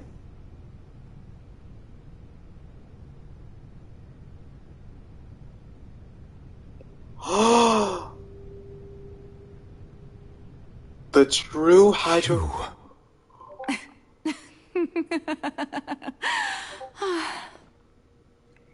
It's her! The true Hydro Archon! Sorry. That shocked expression on your face is just too amusing. I couldn't help myself. Oh my gosh. You are not Farina. Who are you? Ah, the sweet sound of bewilderment. Marvelous. A sure sign that my attempt to deceive everyone was a resounding success. But to answer your question, I am Focalor. You know, the god. The real Focalors. She's way less dramatic. She's a little dramatic, but not as dramatic as Farina. Focalor, why did you deceive us? Oh, that wasn't my goal, of course. Goodness, no. But I had to fool everyone else too, if I was to stand any chance of deceiving the heavenly principles. Isn't that lady when you first start the game? Yeah, I may have to do some research on this, but wait a minute. The Heavenly Principles is the lady that cast away the twin sibling when you first start the game. Yeah, that's her. Deceiving the Heavenly Principles? It's all because of that pernicious prophecy. Dreadful, wasn't it? Everyone doomed to dissolve. Fontaine condemned to be flooded. One was not amused. In fact, one was positively bemused when that problem was thrust upon me by my dearest predecessor. That's the former Hydro Archon Egeria for the uninitiated. It hardly gets more disastrous than a preordained national catastrophe, now does it? She knew full well that the prophecy would surely come to pass. Egeria. She knew the prophecy would come to pass. And as one of the seven, she also knew full well that one defies the heavenly principles at one's peril. So yes, as you have no doubt surmised, it was a rather impossible situation that I found myself in. I spent a terribly long time mulling it over, alone on the ocean floor. And I was almost growing barnacles by the time I finally realized there was only one possible solution to this confounding conundrum. What's that? I had to outwit the heavenly principles, allow the prophecy to be fulfilled, ostensibly at least, while saving everyone at the same time. I'm a genius, I know. I can only assume that's why Egeria chose me as her successor. Although, looking back now, it was hardly the inheritance one dreams of. Between the task of saving the nation, the quotidian duties of the Hydro Archon, and not to mention the original sin of creating a new race of humans, I dare say she left me quite a colossal mess to clean up. Whoa. Wow, a lot has happened. I'm gonna need some time to write all this down. But one can only play the hand one is dealt. I did not choose this, any more than I chose to be one of her Oceanid familiars. So you were also once one of the Oceanids, transformed into a human by Egeria's hand. Yes, I was. I always dreamed of becoming human. And I still do, even now. In my eyes, to be human is to be part of the greatest opera ever known. After becoming a god, I separated my divinity from my body and spirit, leaving behind only a self that was as naive and bewildered as my past self on her first day as a human being. Furina! The me you see before you now is that divinity. And the human counterpart I left behind, I named Furina. She could feel joy, sorrow, and everything in between. She could be as vain and conceited, or as meek and vulnerable as she wished. Her strengths were of a kind only a human could possess, as were her shortcomings. But in my eyes, Furina's humanity was what made her perfect.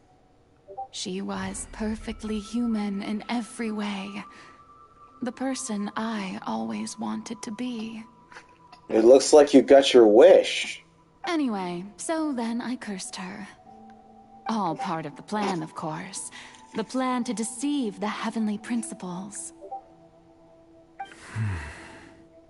Do you still remember the final scene of the prophecy? The Hydra Archon alone, weeping on her throne. Yes. In order that the prophecy might appear fulfilled, I invited Furina to be an actress, to play the part of the Hydro Archon in the prophecy. Under the curse I placed on her, so long as I, Focalor's divinity, continued to exist, she could not die. But nor was she free to live her life in the pursuit of happiness. Instead, she was forced to take the stage in the opera house, to embrace the role of leading lady, to forever play the part of the god from the prophecy, all to create a deceitful appearance of that prophecy coming to pass. I suppose now you probably understand why your court is called the Opera Epiclese. But Farina is only human, isn't she? Even though she has had a long life, her mind is no stronger than that of any other ordinary human being. I cannot begin to fathom what she has had to endure. It must have been torture for her. Immortality can be a blessing or a curse. It has indeed.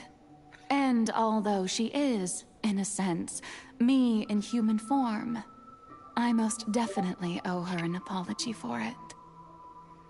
It's been 500 years. She's lived for 500 years because of you.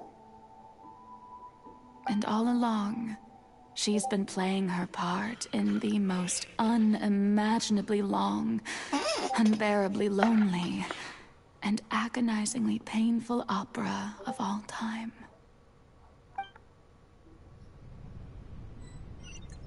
Oh my.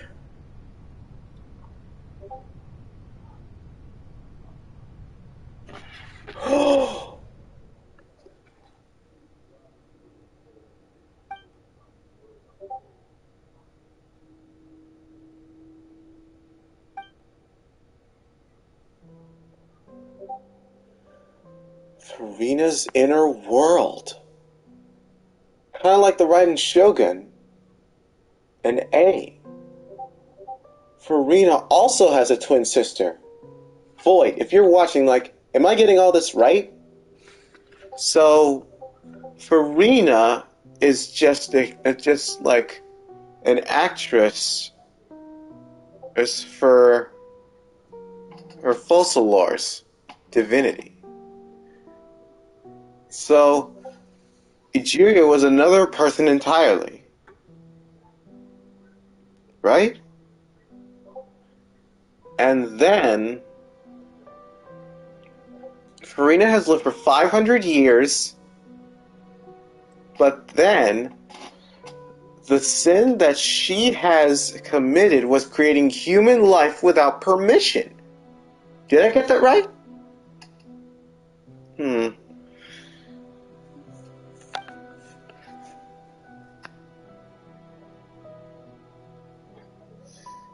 It's a reflection of her inner self.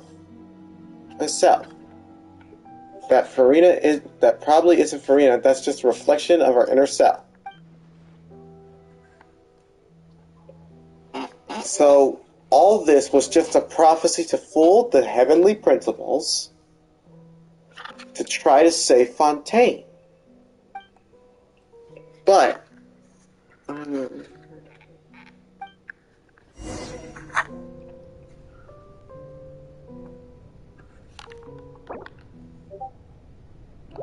this is a special story mode.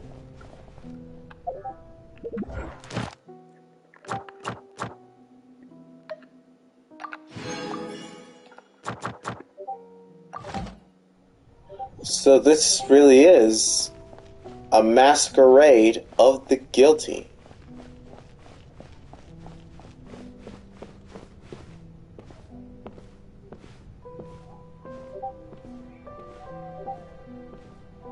This really is a masquerade of the guilty. So, I have so many questions.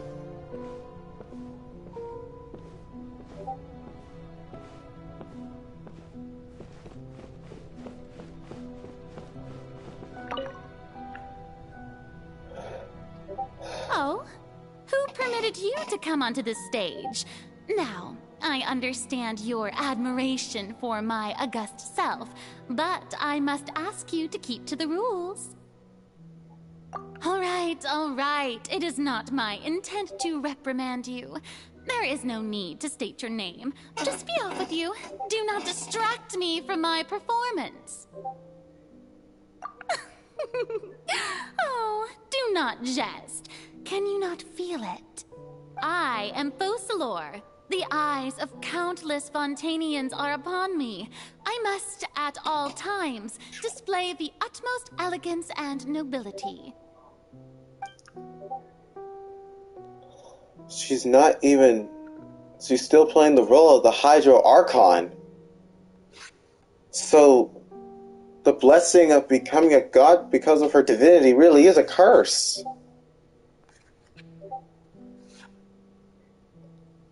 And I think not even trying to be herself.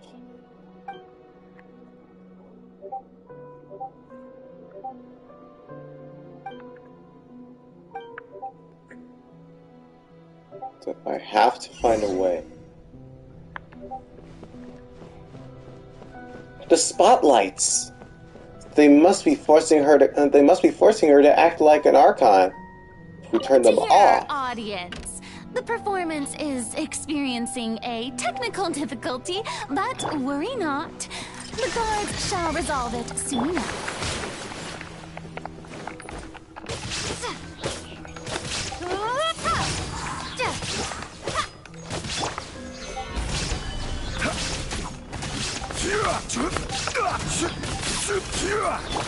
Torn to oblivion!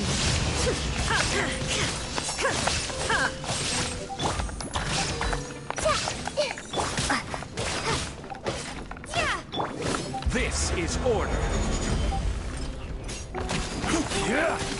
Shine down!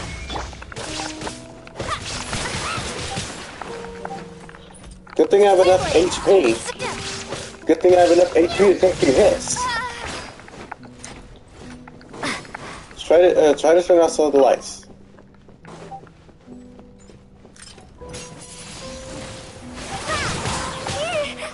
I don't know how to dance. Solidify.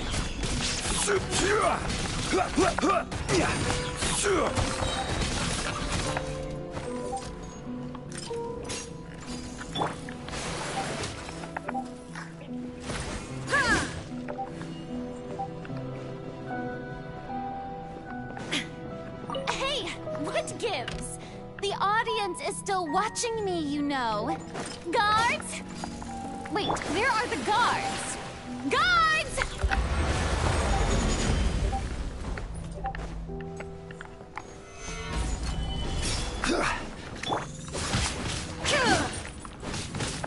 Illusion shattered!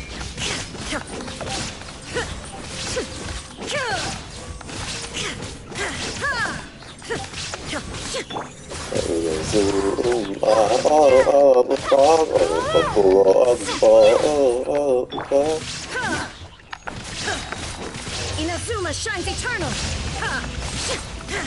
There is no escape! Windblade! Make yourself a move!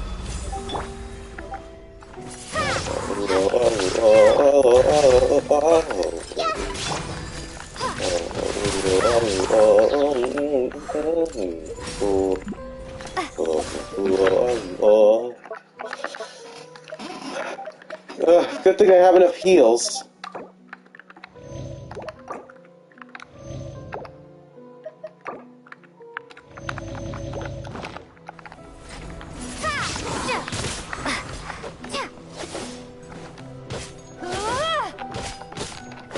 Shine down!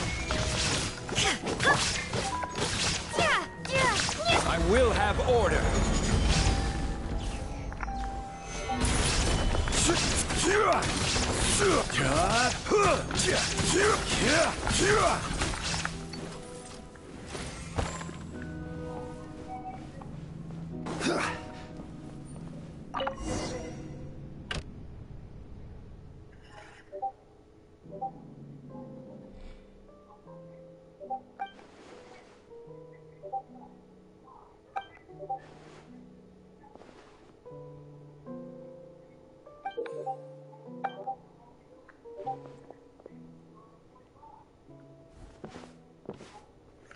Take it?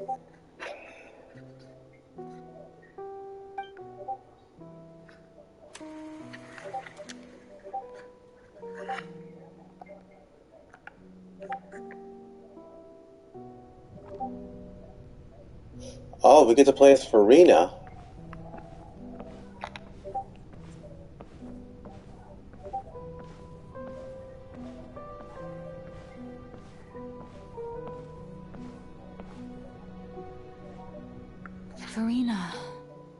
Furina. Huh? Who's that? Who's calling me? Where are you? Be not nervous. Be not afraid. I am before you. Wait a moment. You're near me? How can this be? Mirror you, huh? You know what? That's not bad. Let's go with that. Fossilors. Mirror me. What do you wish to say? The prophecy. Have you heard of it? What prophecy? Wait. I know. I think. I don't know why, but it's in my head somehow. Oh. Wow. Guess she really is naive. It was all an act. A masquerade. The people will all be dissolved into the waters, and only the Hydro Archon will remain, weeping on her throne. Only then will the sins of the people of Fontaine be washed away. Oh, very good. You know it well. What's going on?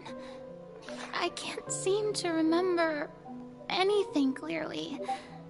The only thing I know for sure is this prophecy. Will it really come to pass? Yes, it will. And that is why I've come to you. Disaster will come to Fontaine sooner or later.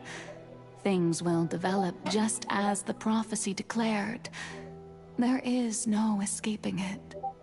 But doesn't that mean everyone will die? I'm a Fontainian just like them. Will I dissolve too? Oh, don't worry. Magical meetings exist in this world precisely to give people a chance to turn things around. It is the reason why you met me today.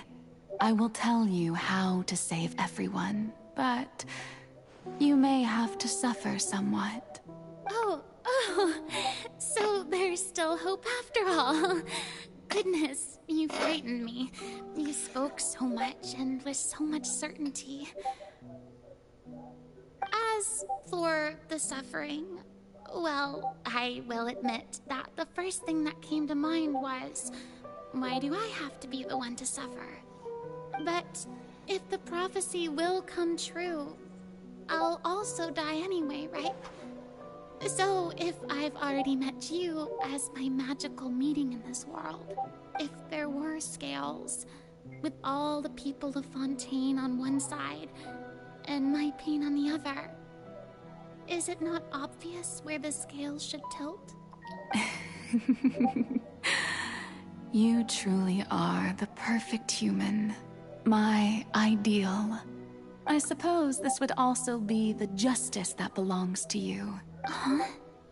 Don't worry, it's nothing. Listen well. Fontaine has just lost its Hydro Archon. I need you to play a role. That of the new Archon. Play as a god?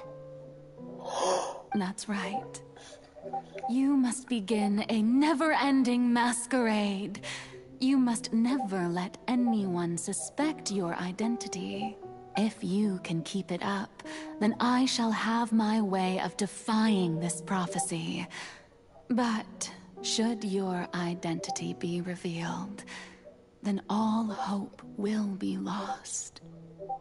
That was her way of trying to defy. I think we feel like we made a big mistake. But how will I do this? A human assuming the role of a god without being exposed. Don't worry. What you must do is not to turn yourself into a real god. You simply need to play the role of a god as humans imagine them to be. Being a human yourself, I'm sure you already know what such an entity would be like. Remember, Your true challenge will not be pursuing divinity, but contending against humanity. I'm still not sure I understand, but I'll try. I'll try to do this. So, how long am I going to have to play this role? To accomplish this mission, you will have to stay on the stage for many, many years. You will endure and not grow old until your task ends. But I promise you, all will eventually end in a magnificent and dramatic trial, and everyone will be saved. A trial, huh? How exciting. I'll be looking forward to it. The battle will begin.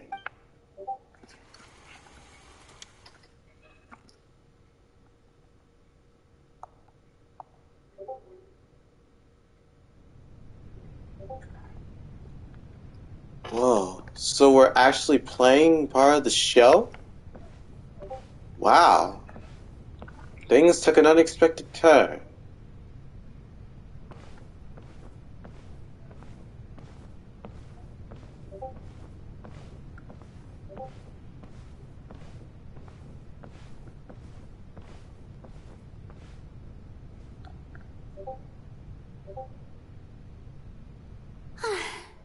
The Maison Cardinalise has announced my accession, but this is my first time facing the people.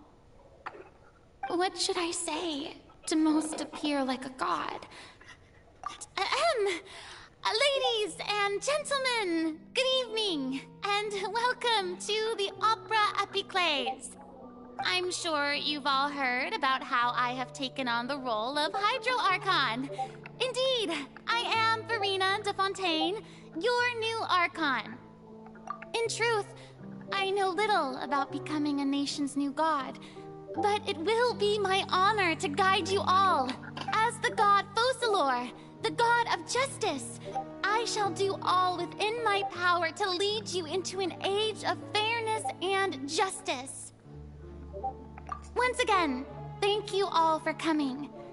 If you should have any questions or suggestions, please send them to the Maison Cardinalise. The future of Fontaine will require us to work together, after all. This should do it. I thought I might stammer, but thankfully, I was able to convey my thoughts just fine. Okay, and next. That's the new Hydro Archon. Is this some kind of joke by the Maison? I would have thought that a being that surpasses humanity would be a bit more assertive. Hey, did you hear that? She even told us to send her suggestions there at the end. Shouldn't gods be all-powerful? She's being so modest. What's the difference between her and an ordinary person, then? Being modest is better than being arrogant. So that means she's taking her fame and fortune seriously.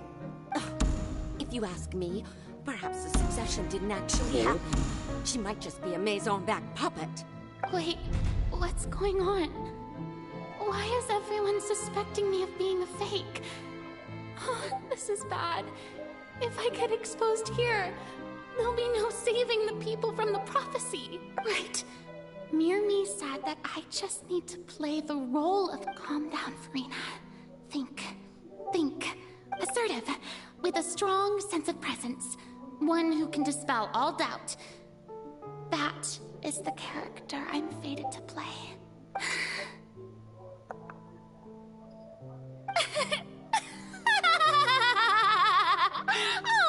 Oh, very good, my people. Only ones such as you are deserving of my rule. Now, I was wondering if some weak puppet were to one day come onto the stage and claim ownership of this opera house, would the children of Fontaine follow them? Well, it seems that you would all see right through them. Having passed my test, you are qualified to witness wondrous trials alongside my august self, here in this opera house. You may consider my previous act a door gift of sorts. I thought it was a debut that suited the atmosphere. Now then, let us be reintroduced. Ah, so that was just a performance. How could I have forgotten that we were inside an opera house? Her personality. It's quite shocking, to be honest, but I suppose it's a better look than before. Such a fascinating and bold deity. How wonderful. Her future may yet be bright after all. It seems I've turned them around. Best follow this flow and restart my accession speech. My dear people, whether you acknowledge me or not, whether you trust me or nay, I say to you, keep faith in your ardor for justice. We have heard it said that this nation's sins can no longer be washed away. Well, I say that justice is most fragrant with blooms amid sin. Just do that. No, this won't work. They'll suspect me again. I must play the role that they want me to play. Yep. Sorry about the utter interruption, guys. But it did turn out drama. No, this won't work. They'll suspect me again. I must play the role that they want me to play. The scales of justice should not weigh heavy in the hands of its god. On one side, it must carry fairness and justice. And on the other, praise and applause. May law be the prayer on our lips. May judgment be our worship. Let us light the fires and drink to the future of Fontaine. There is no trouble in this world that justice cannot solve. All that is needed is for you, my people, to believe in it, heart and soul.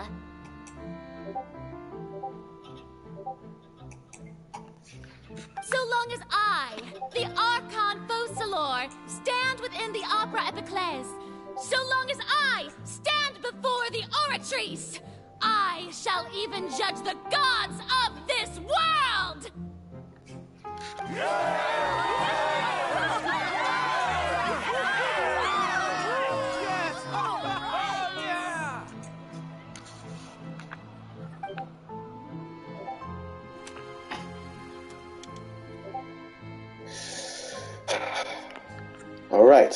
Alright, here we go. Wow, she was jumping it for a bit here?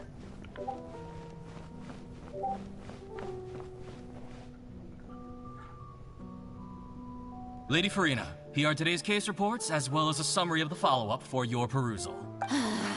Come now, was I not just at the Opera House in person? Leave these kinds of things to Neuvillette. Besides, none of these trials were the one that I'm looking forward to the most. If I may be so impertinent, what kind of trial are you truly looking forward to?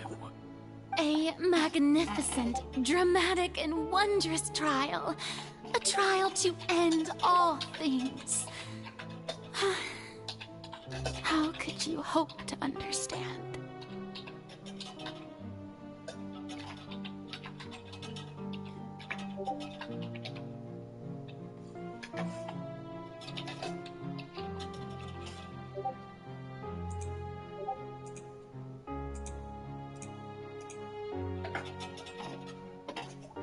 That's true, I fear I lack the ability to grasp your divine thought, Lady Archon. No need for fright, and do not take what I said before too seriously. Go now, do your duties. The trial I await. It will come one day.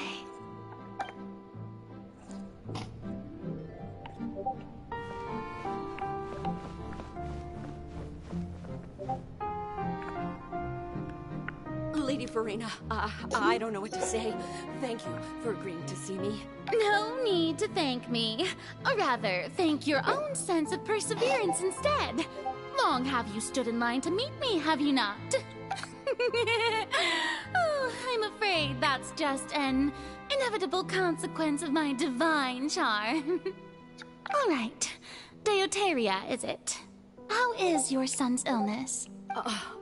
You remembered me. He is doing much better now. In fact, he is far more of an ardent believer than I. He was the one who forced me to seek an audience with you, and to bring your words back to him. Oh, good. Very good. If this should happen again in the future, please do not hesitate to come and tell me. Going down to citizens' homes every so often, while not usual practice, should serve as a fine change of pace. You're such a gentle and wise god. Thank you once again, on behalf of my son.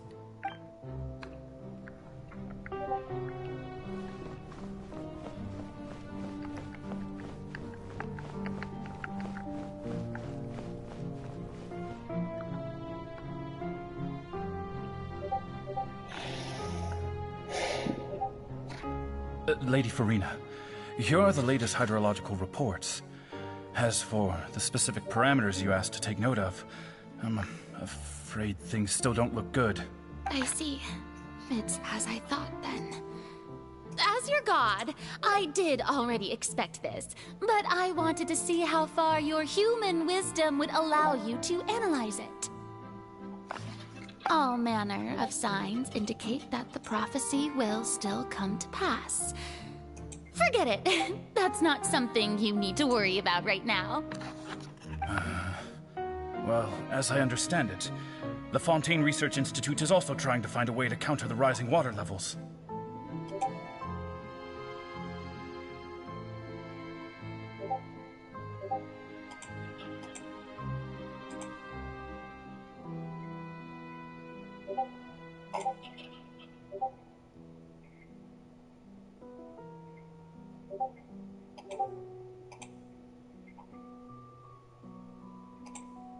Really? Have they found anything? I'm afraid that they haven't found any effective solution thus far. Oh, is that so? Well, no wonder. This issue has reached the realm of the gods, after all. Still, their spirit is praiseworthy.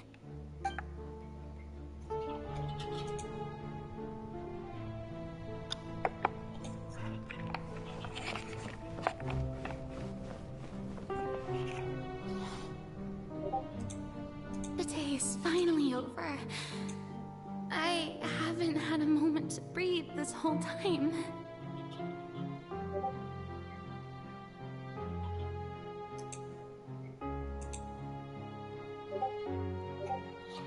But it's good to see that everything's getting on track. There are no longer any voices of suspicion.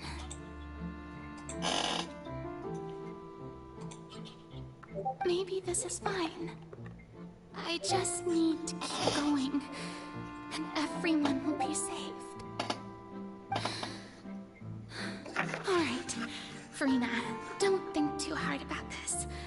You need rest.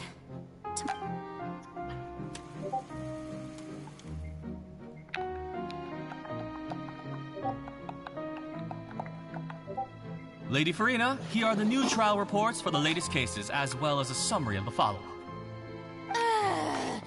There'll be no need for that. I've seen them already. There's no need to go back over scenes I've witnessed in person before. Lady Farina, I've waited so long for this chance to see you in this manner. Indeed, my dear, loyal citizen. This joyous moment is an honor for us both.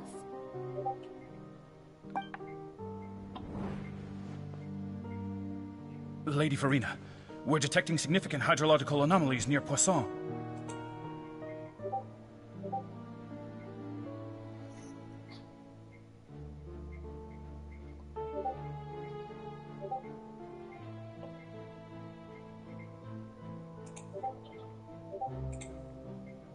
Understood.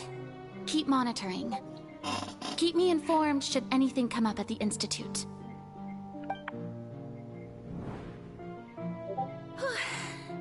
I don't think I let anything slip today. I must show the people that there is nothing to worry about. I just don't know when these days will end. I feel utterly exhausted. Best to rest early today, too.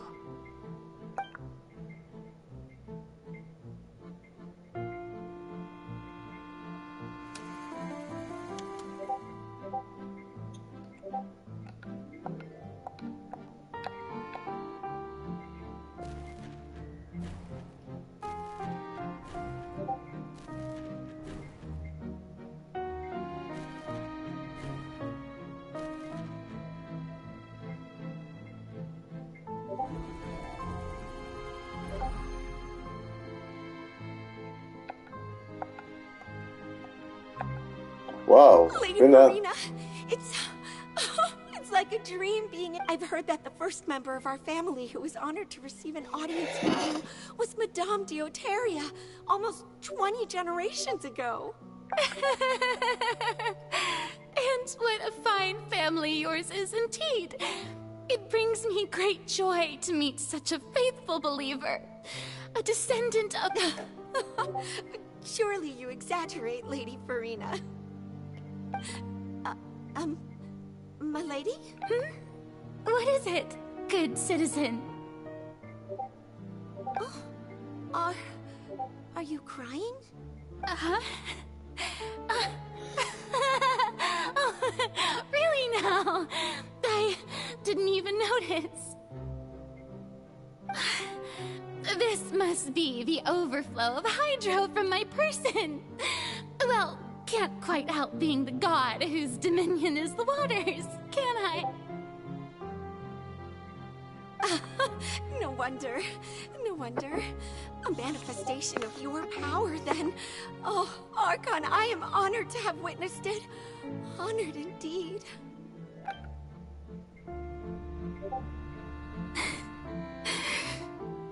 So interminable. So lonely. Just how much longer? Hundreds of years must have passed by now. Perhaps the show must go on for hundreds more. I never imagined that it would hurt so much. Have I reached my limit? No.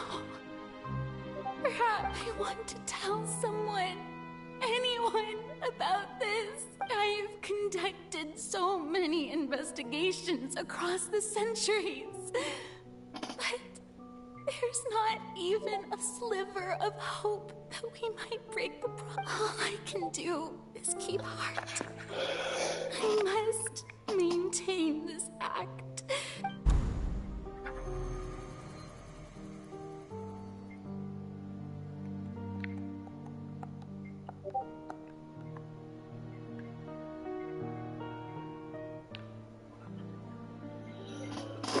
Farina, you don't have to shoulder this burden alone. Although I don't know what you might be keeping from everyone. Your people are more than willing to share your burden with you.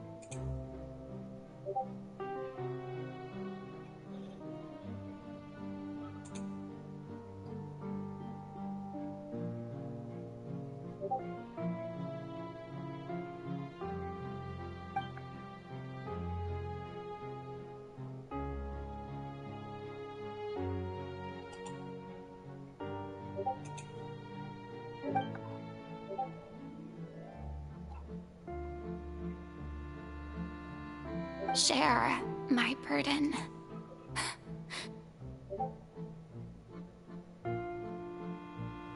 That's impossible. It was fated right from the start that this would be my duty alone. But even if your burden doesn't need to be shared, you can still choose to confide in someone. Just share it with me. I'm what you'd call a witness. A witness?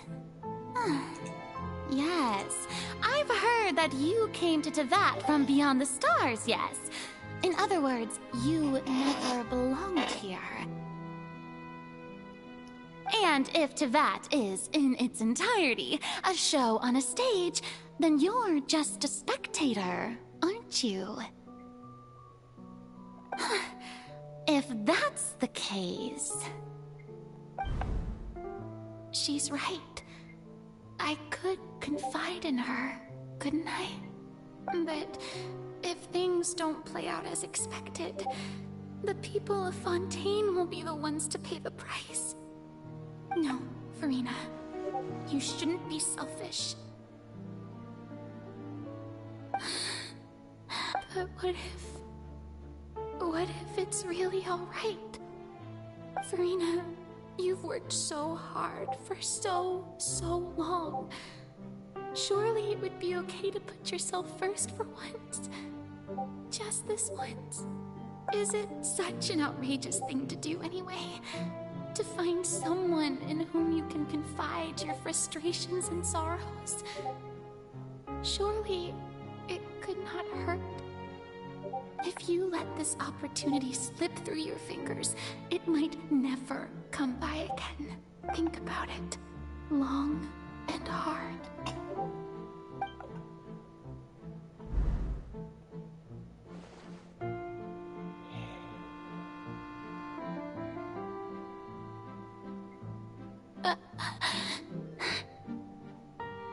No, I have nothing to say. I am Furina. The all you need to do, dear spectator, is to witness my performance until the curtains fall.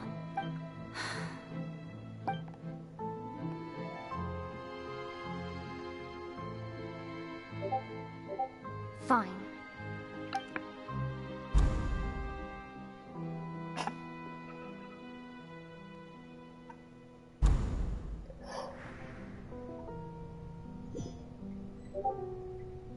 So even Furina doesn't know the truth? You've never once let her in on the full plan?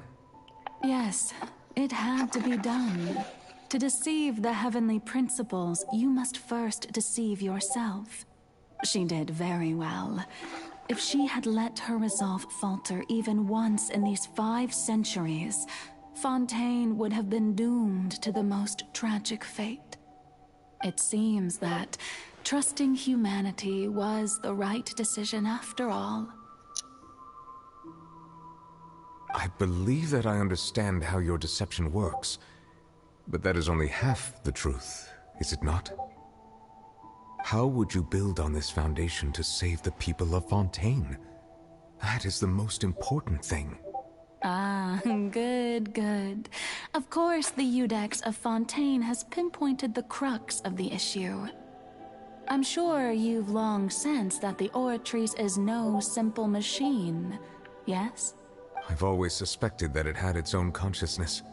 And Lenny did mention that he heard a human voice within the core chamber. It now seems that that person was you, hidden within the machine all along.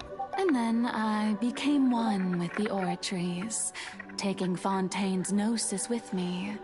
Yes, it would seem so, wouldn't it? Alas, your understanding of this device still lacks sufficient depth. In truth, it is no enactor of justice. It is, in fact, a device created to kill the god of justice. I beg your pardon? Oh, you have it. And to be more precise, not only will the Oratrice take down the god of justice, it will also take down the divine throne upon which she has been placed. I mean, did you think I would be the sort to enjoy peaceful repose while Furina suffered? My work over these last 500 years has been to constantly accumulate indemnitium within the Oratrice. But really, some have already discovered that only a small fraction of the energy generated by the device was ever used to provide power to Fontaine. The vast majority has been, had to be accumulated to enact this death sentence. It was all a part of your plan, then? Both the trial and the sentence? Indeed. This power, accrued over 5 centuries, could have sustained Fontainians for millennia, had it only been used for that purpose. Almost all of it has now been stored within the oratories. But only power of this magnitude could hope to destroy the Hydro Archon's divine throne, shaking the rules established by Celestia, and breaking through the institution that is the Seven. So the Oratrice's call for death was for neither Furina nor Focalor, but for the Hydro Archon. The destruction of that divine throne. If I do not misunderstand your intent, you must be... returning what's rightfully yours to you, of course. In other words, this was all done to return the authority of the Hydro Archon to the Hydro Dragon of this planet.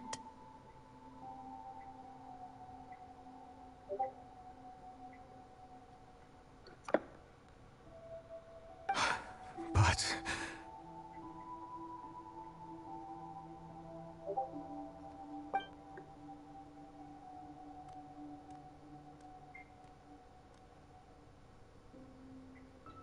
Oh, what? Getting sad again, are we?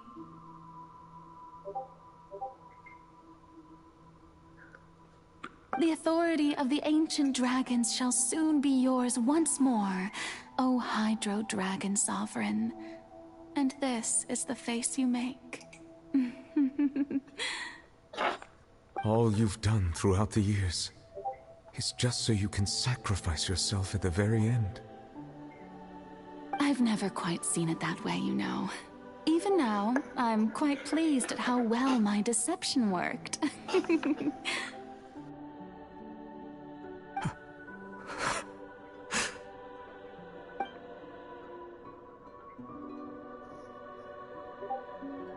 Hydro Dragon, don't cry. I must say, had it been within my rights, I would have loved to judge the heavenly principles themselves. Were they not guilty of essentially the same crime?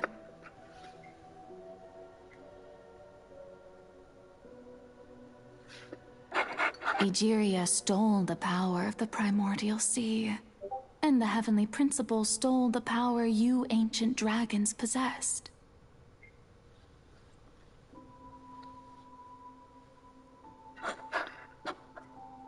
I, for my part, am the god of justice. And is it not just that your original powers should be returned to you?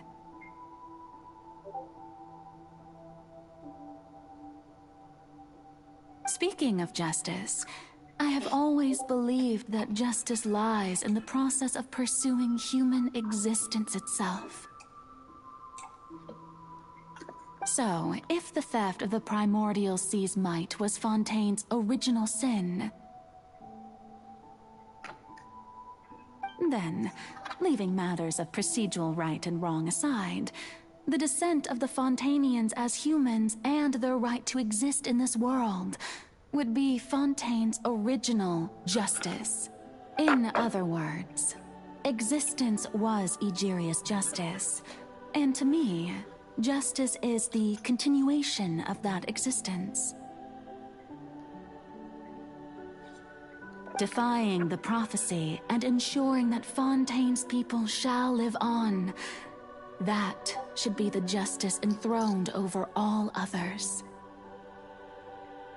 At this point, we, whether it be myself or all other Fontainians, have shouldered the burden of this sin for far too long. Iudex Nervillet, the highest judge in our land, when you regain your full power as an elemental sovereign, what verdict shall you pass upon us? So when I was invited to the court of Fontaine to serve as Iudex, I see now that that was your idea too. At last. I now understand the true purpose behind this position. In the beginning, I was uninterested in human existence. But these 5 centuries of living alongside them have gradually brought about mutual understanding between us. And I have even attempted to feel as they feel. You are a devious one, Focalors. Things being as they are, surely you know that I could never declare them to be guilty.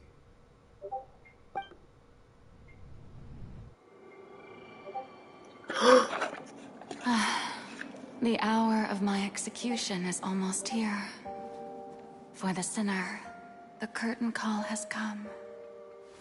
I know I may not sound it, but faced with death, I find myself a little afraid. Perhaps this is one thing both gods and humans have in common.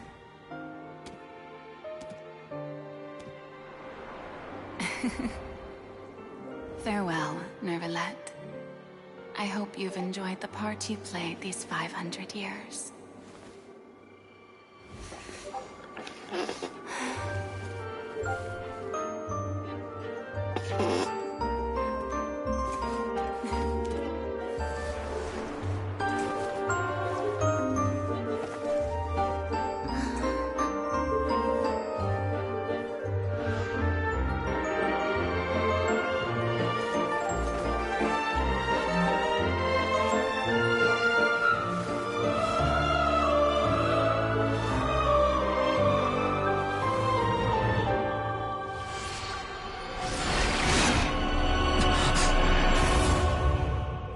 No! Yeah. Is she? She's gone. She sacrificed herself to return the power of the Hydro Archon to Neuvillette.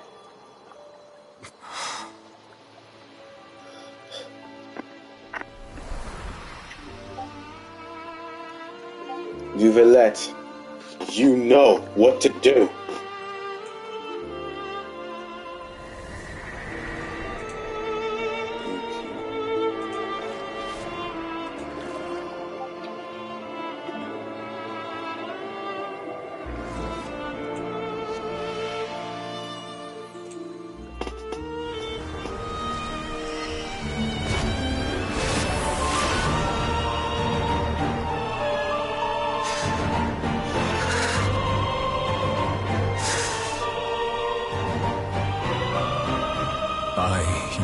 Neuvillette, hereby declare,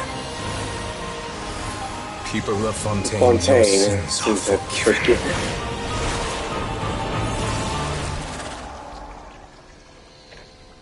You did the right thing, Neuvillette. You may rest. But we still have another problem to deal with. And I believe you know what it is.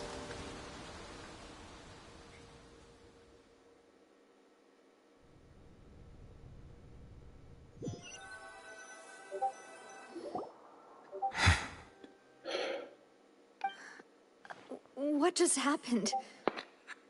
Has the death sentence been carried out? Was that bright light some sort of misdirection? I have a feeling that something huge just happened. But since we're all still alive and haven't been dissolved, I assume whatever happened was good for us. It's time to end this. We must mete out punishment to that beast. Didn't you say just a moment ago that it can't be defeated? I have gained the strength sufficient to deal with it. Through certain means, I now have the ability to separate the power of the Primordial Sea from that creature. We should seize the opportunity to pursue our quarry. Traveler, now that the oratories can no longer function, I require an executor to help me mete out justice. Executor. The root of the calamities befalling Fontaine. The beast that enacts the prophecy. Its name is the all-devouring Narwhal. Come with me, traveler. The hour of execution has come. Let's go.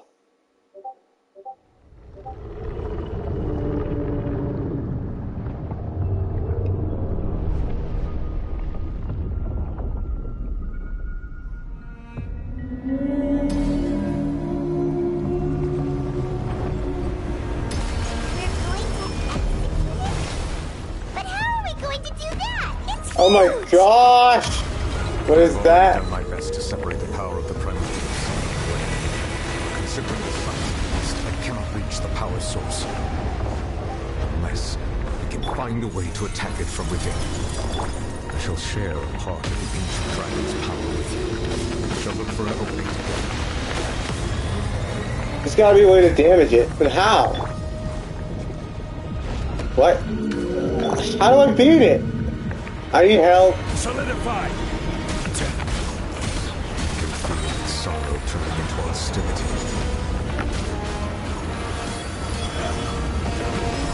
Not the narwhal. Stabilize!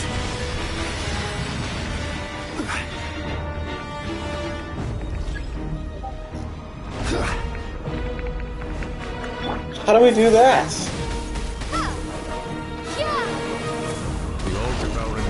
Cannot resist its instinct to devour. Continue to trigger its hostility. Chance will present itself. Solidify!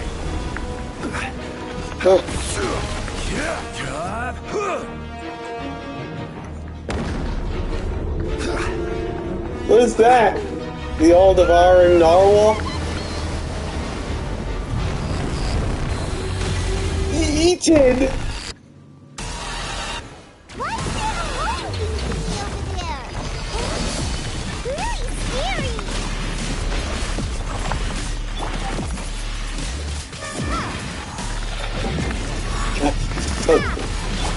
Illusion shattered. I have granted you my protection. Do not fear. Seize the moment and use my power to suppress its roots from within.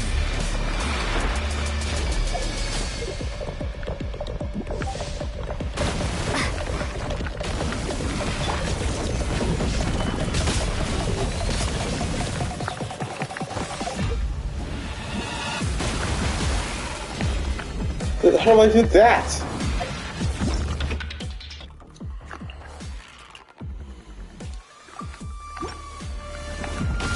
How do I...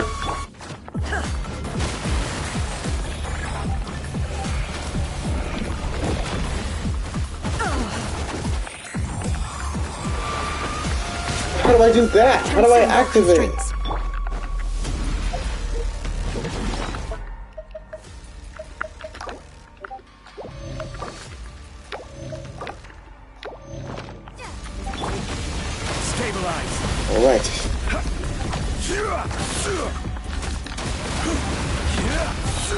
Order guide you.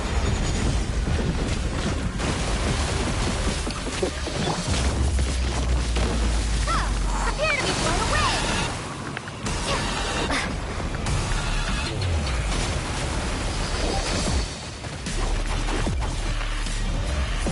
How do I do this?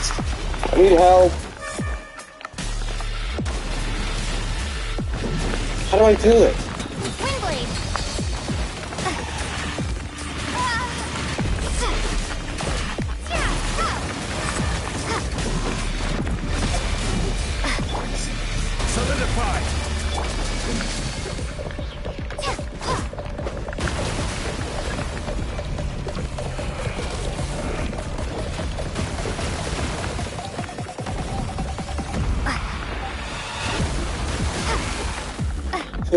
This is the weirdest battle I ever participated in.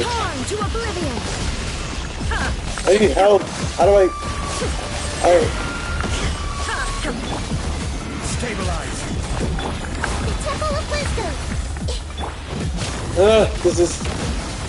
This is way too this is so weird.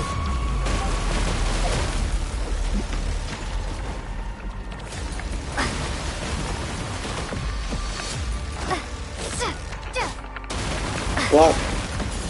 Windblade! Gather!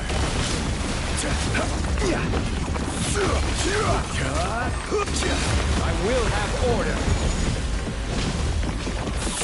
Just leave Furina alone.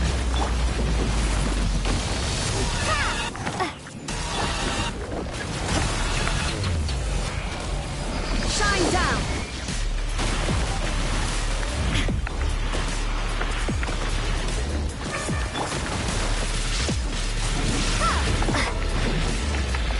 Oh, that's what it is. It's the power of Electro. I know what to do. I think I know what to do.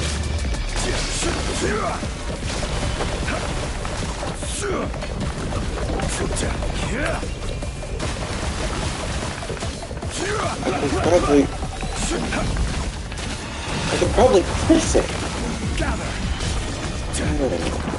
Look around. See if there's a, you can find anything you can place the drill.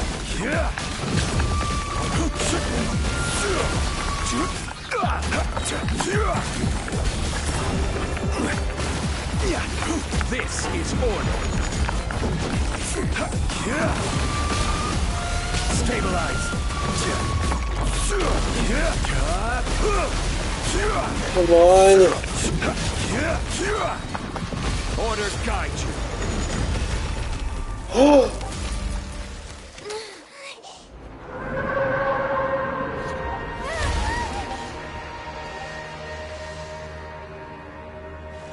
Oh my gosh.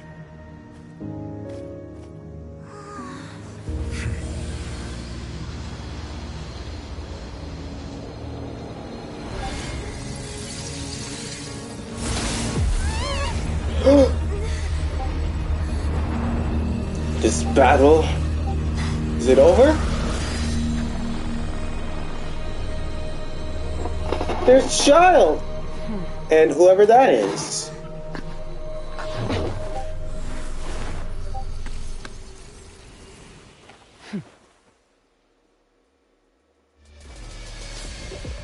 Thanks for helping with the cleanup.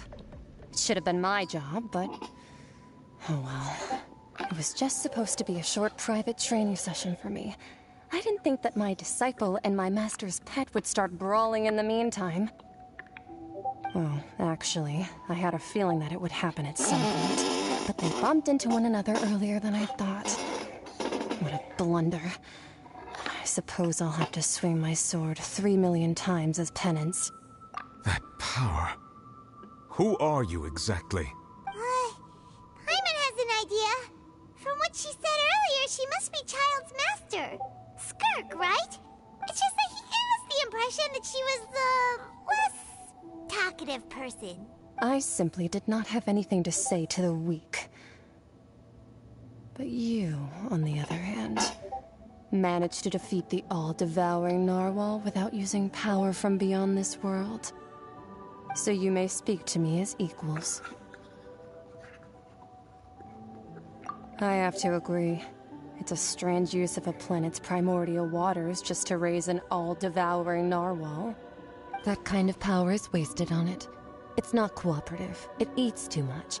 And I have more important things to do with my time than pet sitting. The only thing that creature has going for it is its looks. All in all, it fails as a pet. Miss Skirk? I think you might have missed the point. The point being? Well, being that this pet almost destroyed an entire nation. So what sort of person is your master? Well, Child's master's master. Wait, is that right? Oh, right. So you don't know him. Sorry, I assumed you did. His name is Sertologi. Sertologi? I am unfamiliar with that name. Huh. So Master isn't sufficiently famous. How should I describe him then? Have you heard of the name The Fowl? The Fowl? Still nothing? Well, how about the Visionary? Vetterfalnir then? Or Gold Rhindaughter? Ooh, that one we've heard. Rhindaughter's part of the Hexen Circle. She's Albedo's mom, right? Oh, so you do know that name. To be honest, I also heard all of those names and titles from my master. I don't actually know them either. But I suppose you understand now, yes? My master is likely a similar sort to Rhindaughter. They are both pursuing some form of perfection. Wait! Didn't you also mention a visionary person? Paimon didn't quite catch their name. Actually, never mind that. I believe it expedient to inform you that the all-devouring narwhal used up nearly all its strength fighting you. Such roiling hydro energies will prove difficult for the planet's deep seas to digest. As such, the Fontaine back on the surface has most likely been thrown into chaos. In other words, the prophecy that you've been fretting over should now be in full swing. What?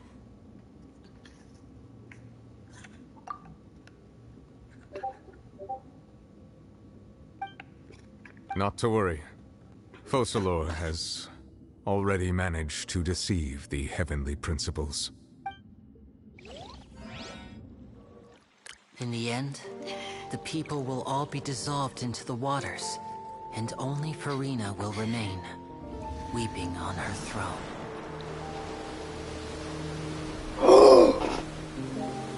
The whole place is flooded! Fontaine? The city? Everyone! Will the sins of the people of Fontaine be washed away?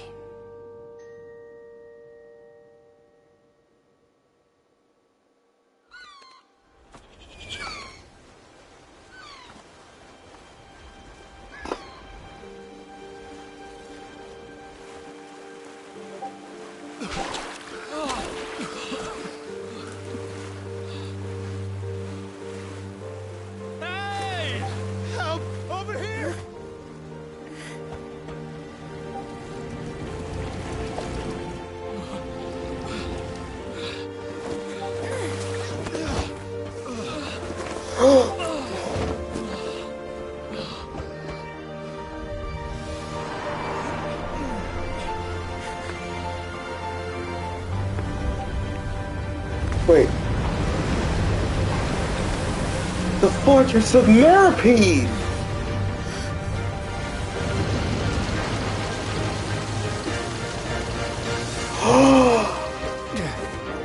All hands, initiate emergency rescue!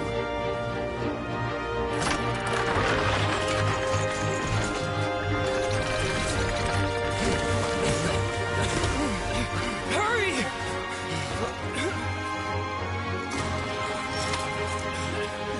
Hey, lend a hand!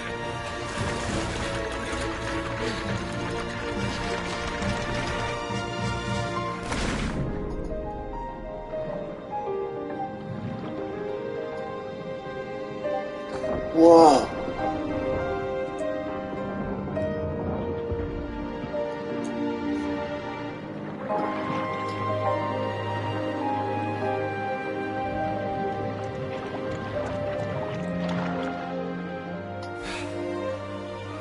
Look!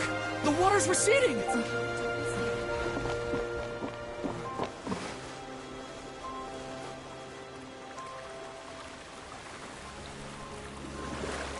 The water's receding! It's a miracle! Water's receding. We didn't dissolve. The prophecy was wrong. The prophecy was wrong.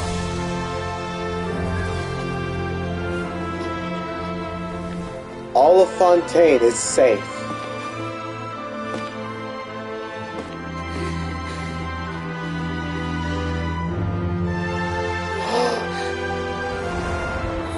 Are you right? We're saved. The prophecy was wrong. Prophecy was wrong!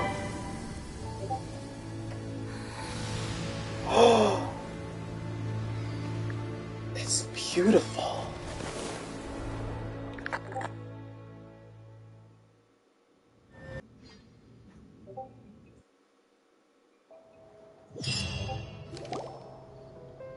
The soil renewed.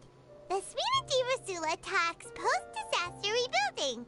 I recently visited Poisson to meet with Miss Navia, spokesperson of the Spina di Rasula, and we spoke about Poisson's present and future. Old soil can still give birth to new bloom, Miss Navia stated. Hope is like seeing a small cookie when you're starving late at night. You just need a little of it. Skyship Winglet, lunar brain of the Fontaine Research Institute.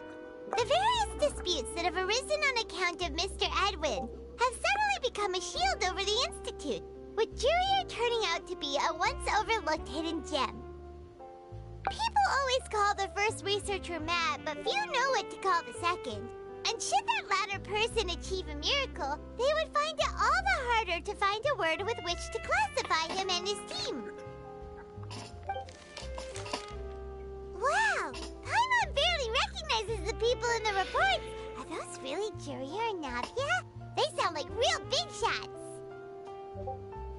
What do you think? Pretty enthralling, huh? The Steambird's idea was pretty simple. With the disaster just having passed, we would print a free edition packed to the margins with good news to calm people down. The value for these big scoops lies in their inevitable follow-ups. We'll publish further reports and go into the stories behind those people.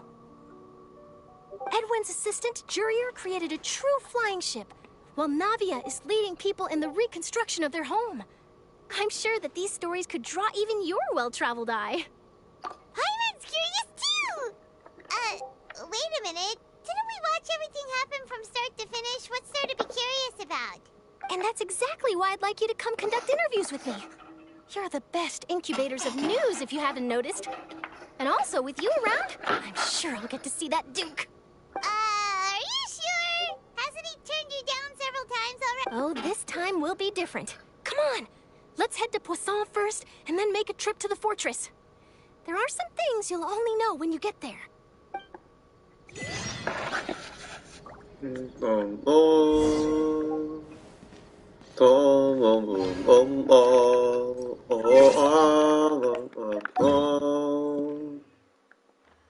Did it.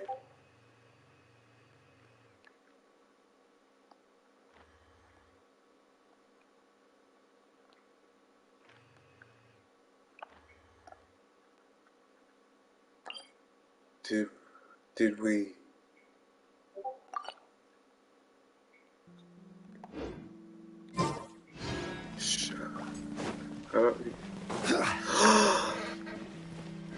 Fontaine.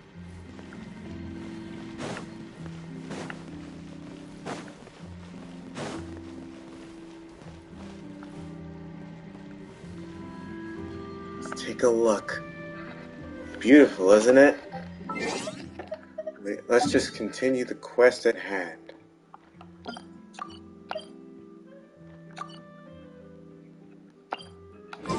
The prophecy was wrong.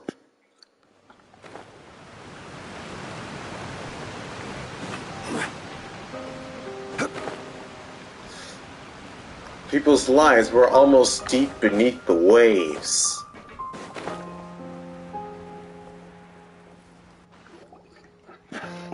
Navia! Oh, it's you. What brings you all here? Hey, we're just having a look around. I'm here to update myself on how things are going here.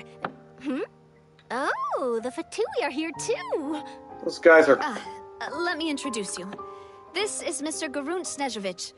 He represented the Knave in sending us a large amount of supplies, and is helping with our work. Our residents are hard at work as well. Thanks to everyone, work is progressing nicely.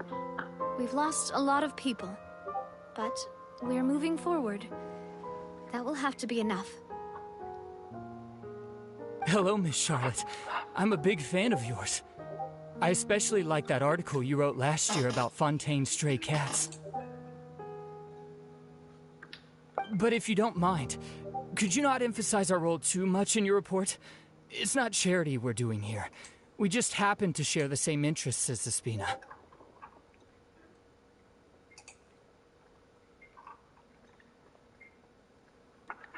I get where you're coming from. I'll keep it as simple as possible. Or would you be willing to feature as friendly neighbors?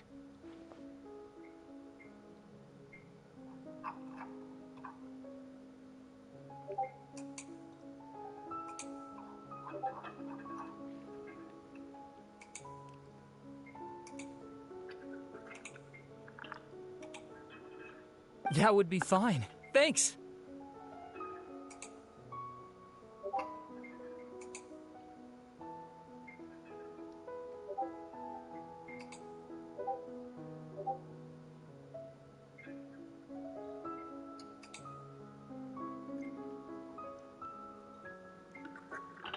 Oh, you're back too.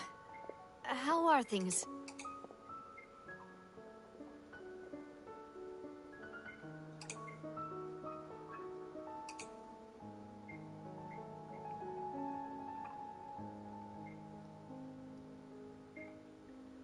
We finished laying down the construction materials.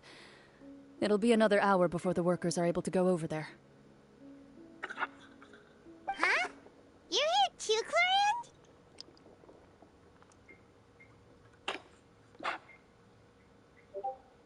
Well, her reputation's greatly risen after that whole duel business with Miss Farina. So she's here in Poisson to wait out the heat. There's too much to consider in the reconstruction of Poisson. The Spina has need of more decision-makers. And, well, I do already happen to be connected to Mr. Callis. Oh, wait just a moment. Do you mind me asking a few questions? You know, about how you felt before the duel, about... Forget it. I'm sure you can find a better theme than that, Miss Charlotte. I see you're the same as always. Couldn't you do me a favor, for Navia's sake? Well, if we're talking about doing things for my sake, you might as well just take a few more photos of me. Or of the Traveler. It's better than wasting time persuading Clorinde, at any rate. Of course I will. I'm not gonna let her off that easy. All right, then everyone who wants to be in the photo, gather up. And smile.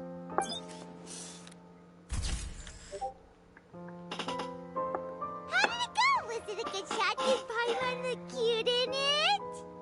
Not bad. Your addition really helped the composition of the picture.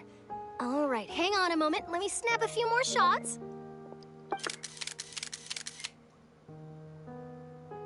All right, that should do it. I'll be back here later anyway, so let's call it a day. You're very quick. Speed is of the essence when it comes to the news, and freshness is the key.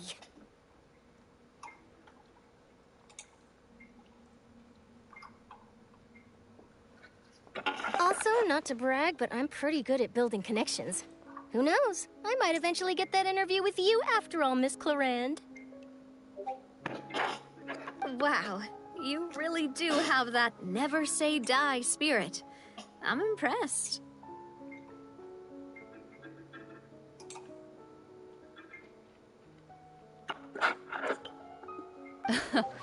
I'll hazard a guess that this is how you got that interview at the Fortress of Maripede.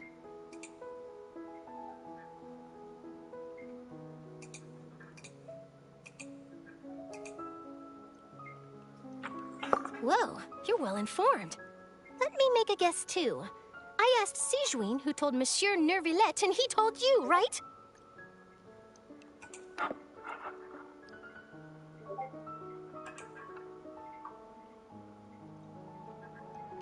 That's a very complete information chain.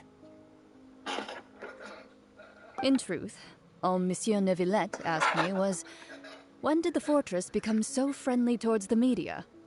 I told him that it was best not to speak too soon. There's no guarantee that Ridsley will make a personal appearance.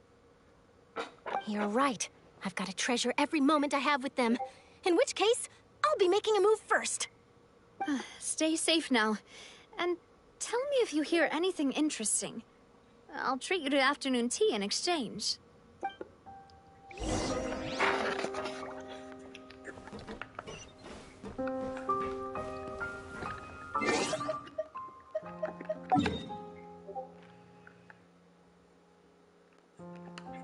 It'll be best for us.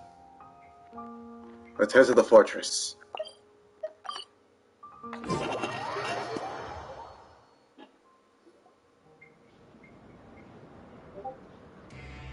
Wow, guess we're here again, huh? There's a real nostalgic feeling to this place. Looks like you've been missing us. Duke! Did you come all the way to the entrance to greet us? Of course. I'm here to welcome you and our dear Miss Charlotte, whom our good head nurse recommended to me. It's an honor to finally meet the much-rumored Duke. Thank you for consenting to my visit to the fortress, sir.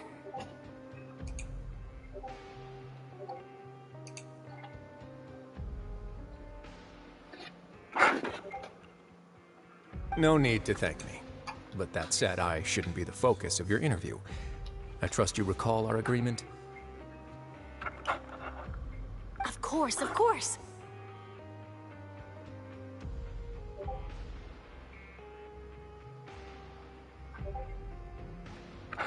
All right then, this way.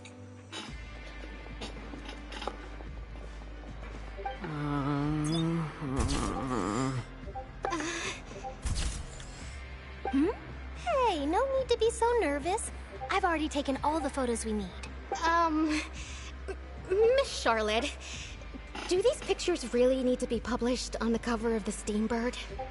It would seem that Miss Lorvine doesn't want her face to appear beside that of Mr. Jurier, hmm?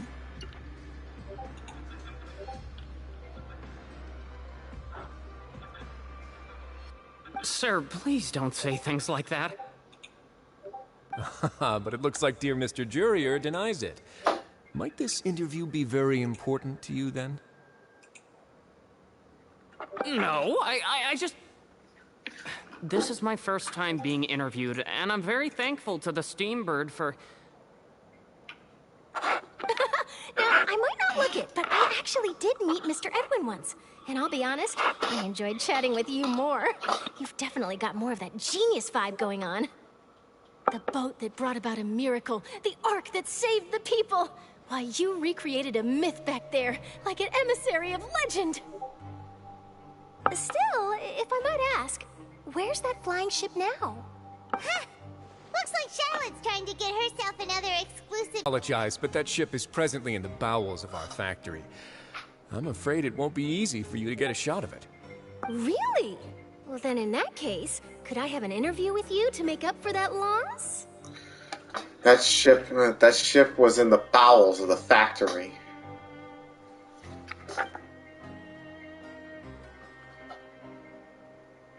You already know my answer, I'm afraid. Best you interview our head nurse instead. Or perhaps you'd like to take another photo of this couple of researchers? Did you really have to use the word couple? Well, then, 2 solo photos will do. Is my hair messed up? Please, someone help me have a look. Things sure are getting pretty lively here. We've seen this kind of thing before. Oh, seems like everyone's here. Would any of you like to try this new drink I came up with? Ah, Siegeween. Hey, Miss Charlotte. Why don't you, take some pretty photos of our head nurse? Sure. Come on, Miss Siegeween. Over this way. Let's find a brighter spot. Huh? Sure. Do I have to smile? So, how have things been at the fortress?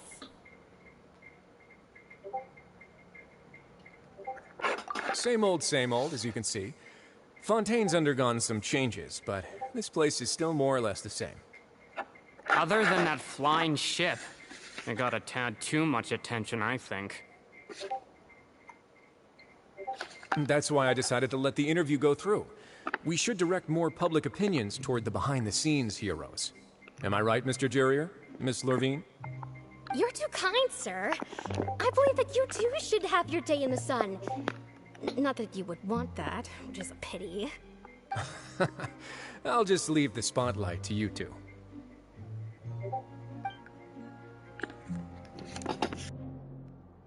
I see. Lots of things happened that day, huh? Anyway, regarding that Harbinger, I'm not sure you remember, but his 3 young followers are still waiting for his return. He sure did win them over, huh? I'll tell them that there's good news and bad news. The good being that their boss seems fine, and the bad being that they must face extended sentences for abetting his escape. Oh, actually, what about you? Are things gonna change for you too? What change can there be? The fortress will keep chugging along, and so will my duties. As to what Miss Farina's departure will mean for the nation, and if our laws and governance will be transformed, we'll leave those to the folks in the overworld. Hey, everyone! The photo shoot's done.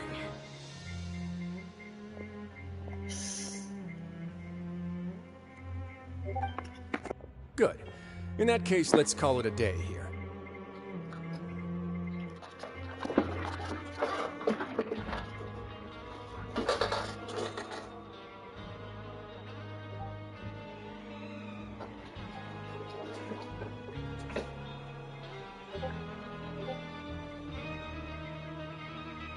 Thanks for your cooperation. Come on, Traveler, let's go. Till next time, everyone. There'll be a next time?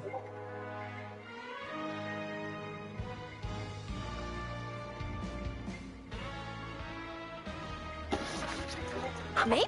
Who knows? I might write a story about the underwater factory next time. Until then. All right. Last stop, the docks.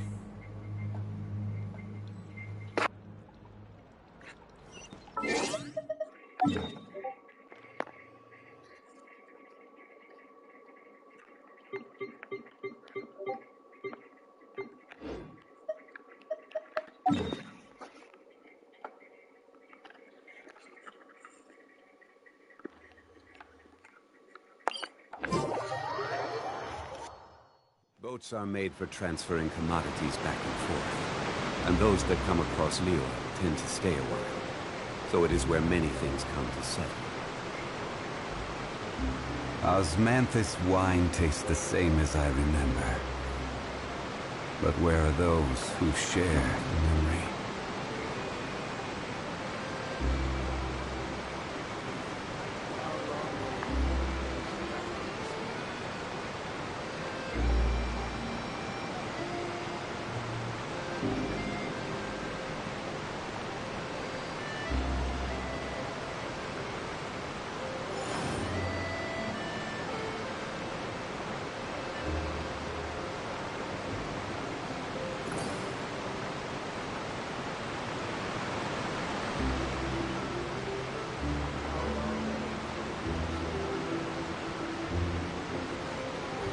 Every journey has its final day. Don't rush.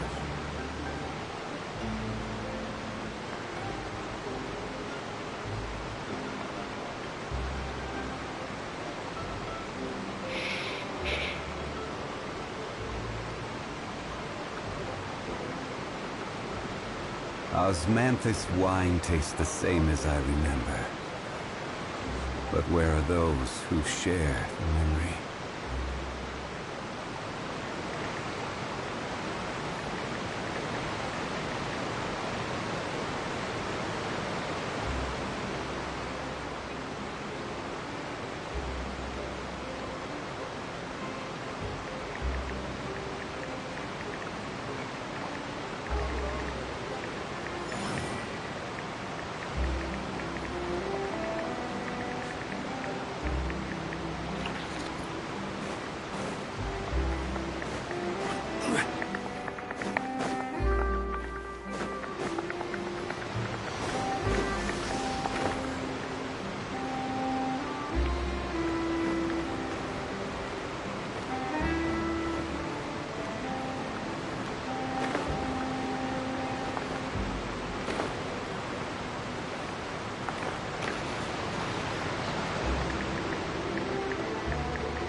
Navia mentioned that she stayed in touch with Linny and the others after working together.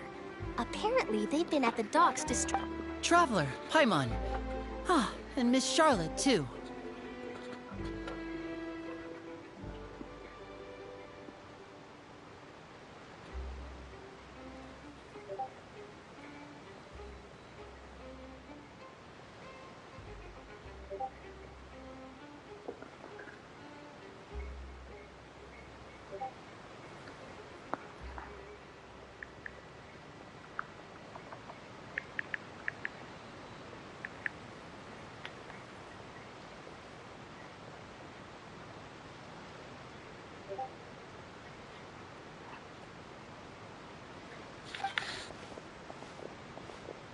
Would you like a magic pocket?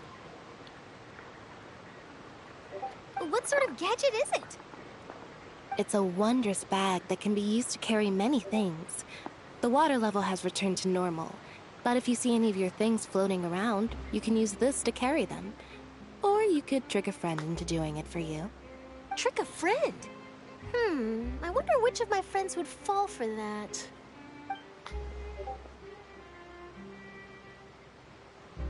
You could just make a friend like Fremine here. Isn't that right, Fremine? Is this what you meant by, I'll help you make some more friends? To be honest, that sounds pretty sweet. Could I have your contact, please? Sure. Please, write down my address. Lynette sure is working hard to help Fremine socialize. He was the one who proposed doing this. He even wants to assist in our magic shows.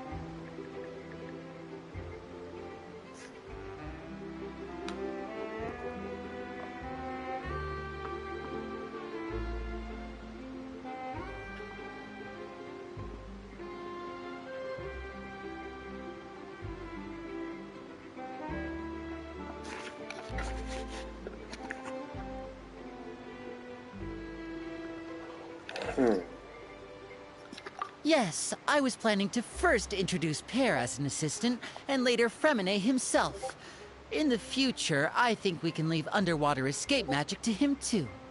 That said, would anyone want to see a diver escape underwater?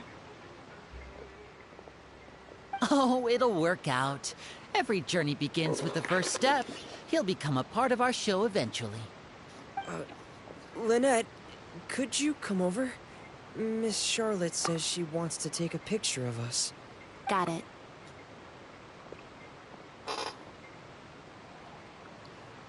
My, that Charlotte is rather perceptive. She got rid of everyone the moment she realized I had something to say to you. Father says that you did a great deal during the latest events. She's very grateful for your contributions to Fontaine. That's all right. We were more than happy to help. So, what's she doing now? Oh, I guess you haven't heard. Well... After Lady Farina left, Father and Monsieur Neuvillette opened negotiations, during which he gave Fontaine's gnosis to her as a diplomatic gift. A diplomatic gift? A gnosis? Yes, I was quite surprised at first myself. But when I thought it over, there were actually a number of things going for it.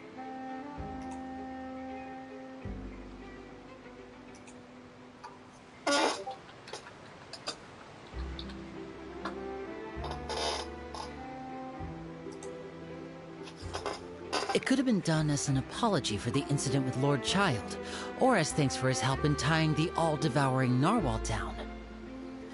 Furthermore, Father did also lend significant aid to Fontaine and Poisson. That's true, but this is a gnosis we're talking about. Doesn't this seem a bit... irresponsible? I would agree, but I've also heard that... It seems that Monsieur Neuvillette has had a significant change of heart regarding the matter. So there's some reason for this that only Neuvillette knows about? I suspect you'll have to ask him about that yourself. Ah, yes, speaking of which, I did see him strolling around the entrance to the Fortress of Meripede a while back. Isn't he real busy and stuff? Paimon didn't think he'd have the time for that. But back to the topic. The gnosis was given to the knave, right? What about Child? They say that he's returned to Snezhnaya to recover from his wounds.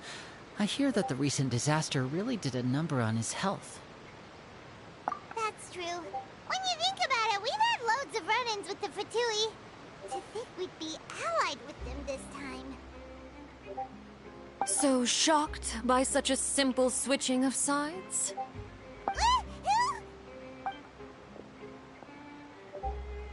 Father! Well, what do you know? Come to the docks to see how my children are doing and meet the Traveler by chance. Please do not pay my accomplishments in Fontaine too much mind. I would have done them regardless. Are you going to take the gnosis back to Snezhnaya? That is our duty as harbingers, yes. Don't be too preoccupied with signs. The goal of the Fatui concerns not a single place or person, but the entire world. With such a grand goal in mind, it is inevitable that we must wear many masks. Switching my masks is something I've always done.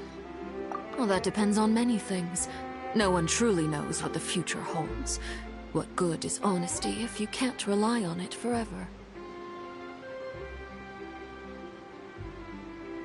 As for you, I very much look forward to our next collaboration.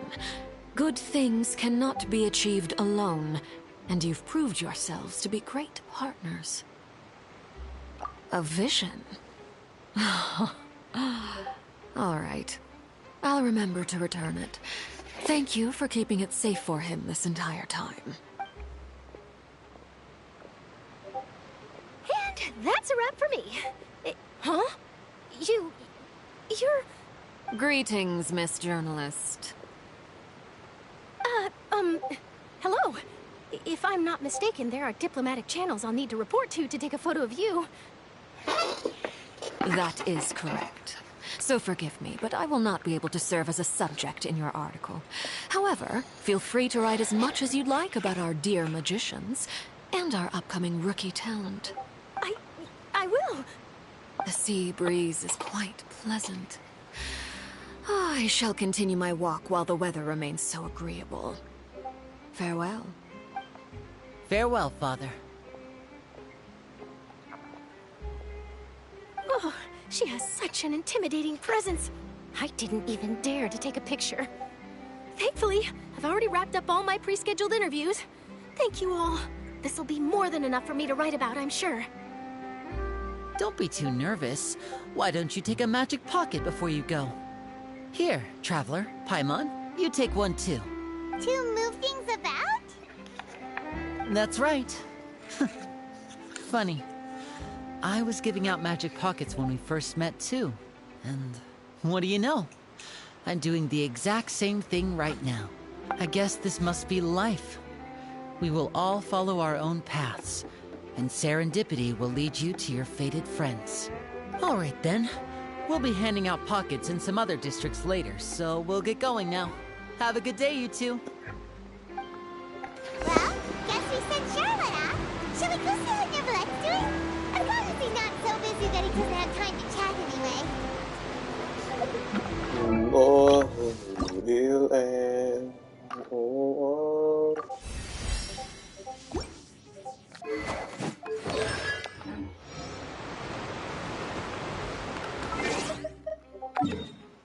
The Hydro Archon is done.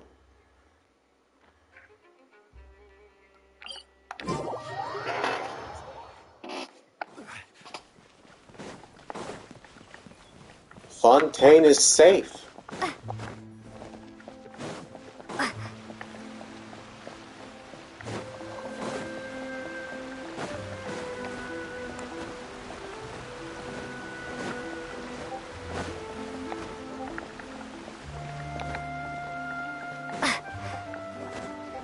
Don't worry. I'll be back.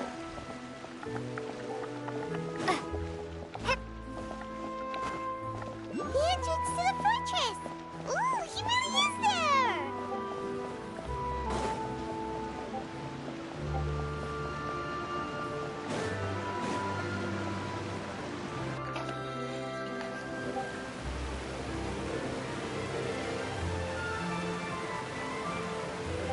So, you really are here, Nivelette!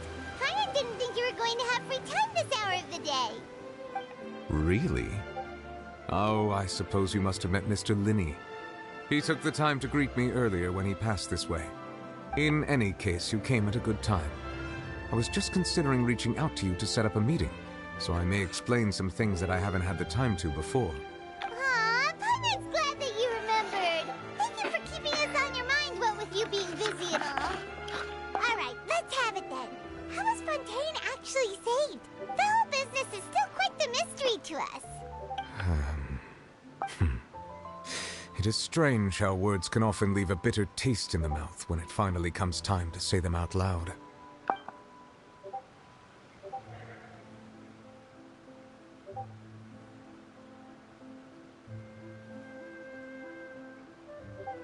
Whoa. So that's what happened? Focalord destroyed the divine throne of the Hydro Archon and restored your power to you, transforming you into a fully full-fledged elemental dragon sovereign. But Paimon still doesn't quite get what you did to save the Fontainians from dissolving. For me, the authority of the ancient dragons refers to absolute control over the hydro element. Fontainians were incomplete humans born of Egeria's use of the power of the primordial sea, with constitutions similar to that of mimics. But so long as those primordial energies remain within them, I could use the ancient dragon's authority to grant them true blood, after the fashion in which life was first brought into being on this planet. In other words, when I gave my verdict, Fontainians became true humans, and thus would naturally no longer be dissolved by water from the primordial sea. Fosylar must have counted on you to make that decision as well. Your verdict was the key to making the prophecy appear to have come true while saving everyone. Yeah, and in a manner of speaking, Fosylar finally managed to fulfill the original Hydro Archon's wish to turn Oceanids into real people too!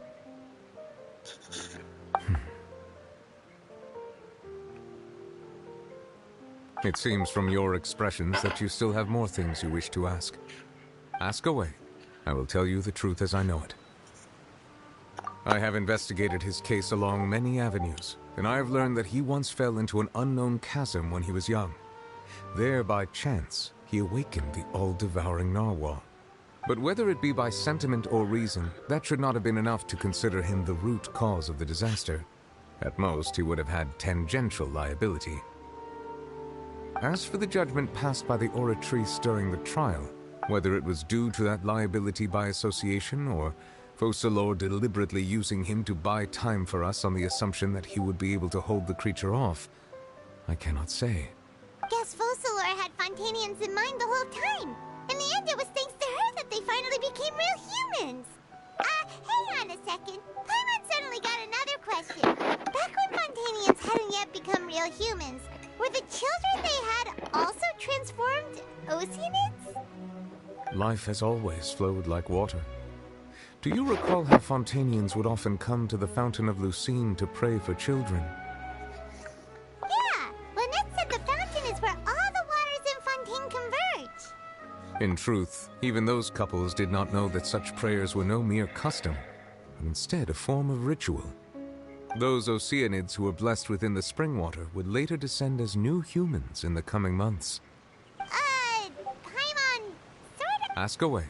I will tell you the truth as I know it. Yeah, about that. Risley said Farina has already left. What's that all about? Ah, Lady Farina. The people are only aware that her death sentence has not been carried out. She abdicated the post of Hydro Archon and left affairs related to that title to me, before leaving the Opera House. I related Fosylar's words to her faithfully and completely. After hearing them, she seemed neither saddened nor comforted. She simply said that she was tired and needed to rest. Having said that, she then packed her things and moved out of the Opera House, not unlike how an ordinary person might. But she's still got a place to stay, right? You need not worry. I will make arrangements to ensure that she will not want for food, clothing, board, or travel. In truth, I am somewhat happy for her. The wear and tear on her spirit will, of course, take time to heal. But now that she no longer has to play the role of Fosylar the Hydro Archon, she can finally lay down her burdens and lead a normal life. What about you then? What are your plans now that you've regained your full powers as the Hydro Dragon? After Fosylar passed on, the Oratrice also ceased to function. This matter will directly affect our trials. After much careful consideration, I've decided to take over its role in our courts. From now on, I shall hear cases and pass verdicts by myself. Looks like you're still considering stuff from the perspective of the Udex, huh? As an elemental dragon, there are indeed many things that I must do. But this power and this duty, in a manner of speaking, you could say that both were granted to me. As such, before I attend to my other responsibilities, I must first and foremost continue to serve Fontaine as its highest judge. The duty of the Hydro Sovereign and the duty of the Udex shall coexist within my person. Additionally, the Hydro Archon's departure has brought about another problem, which is that the Opera House shall no longer produce indemnitium. That's true. That power was derived from the people's faith in the Hydro Archon, wasn't it?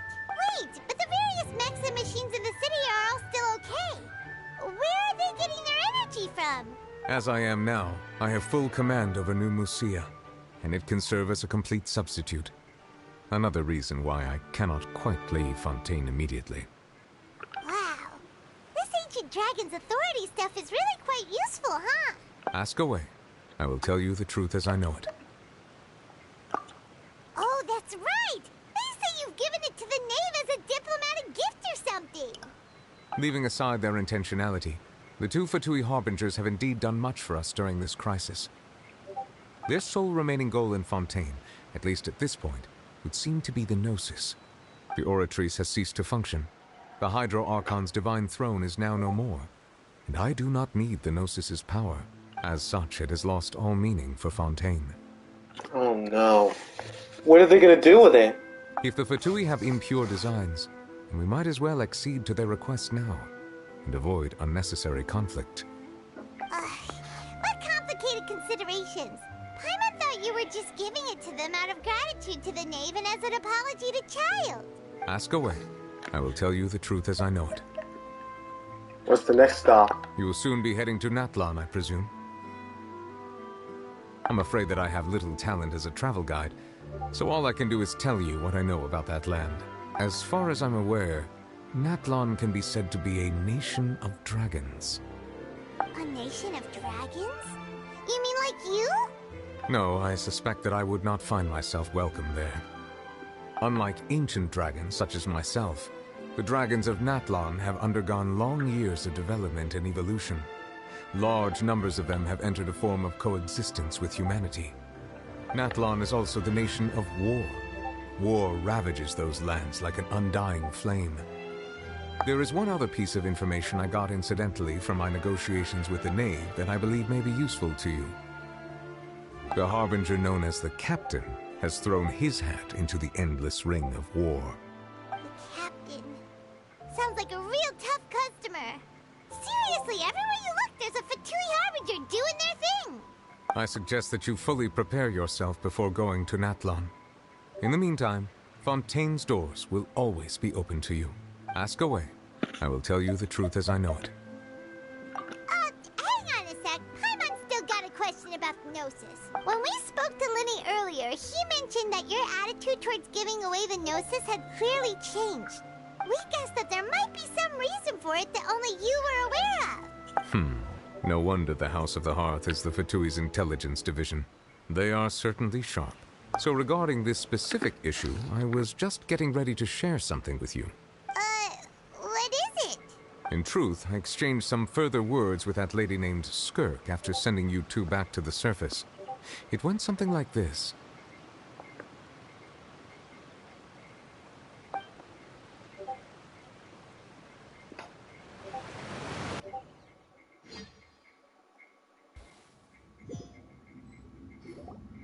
Well, we're going to head topside to see what's going on. You hurry over soon as well, all right, Nervalet?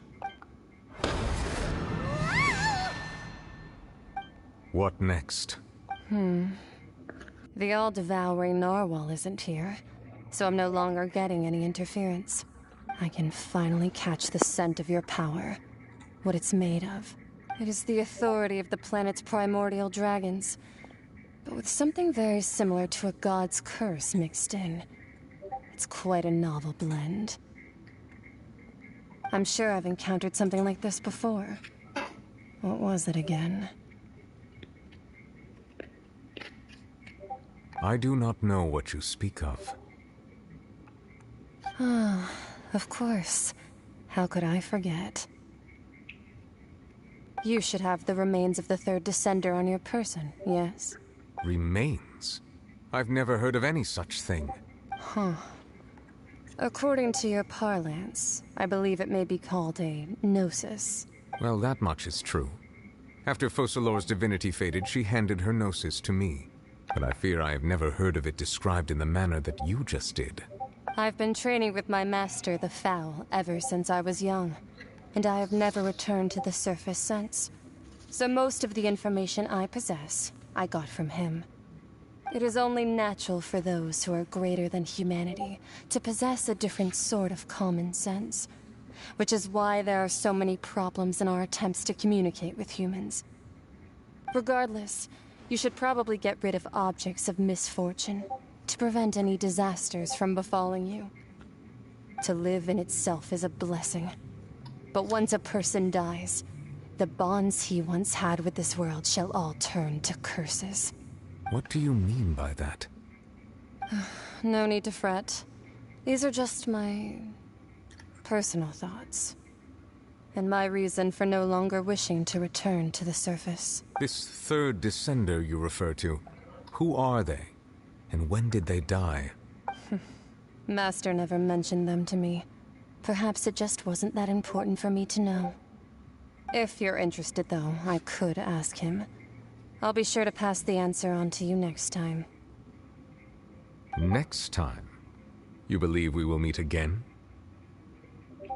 I do. Wait. I have a disciple of my own, don't I? He can be the messenger then.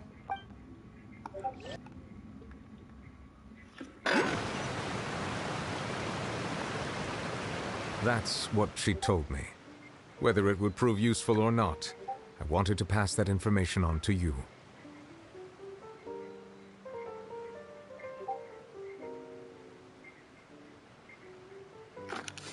The remains of the third descender?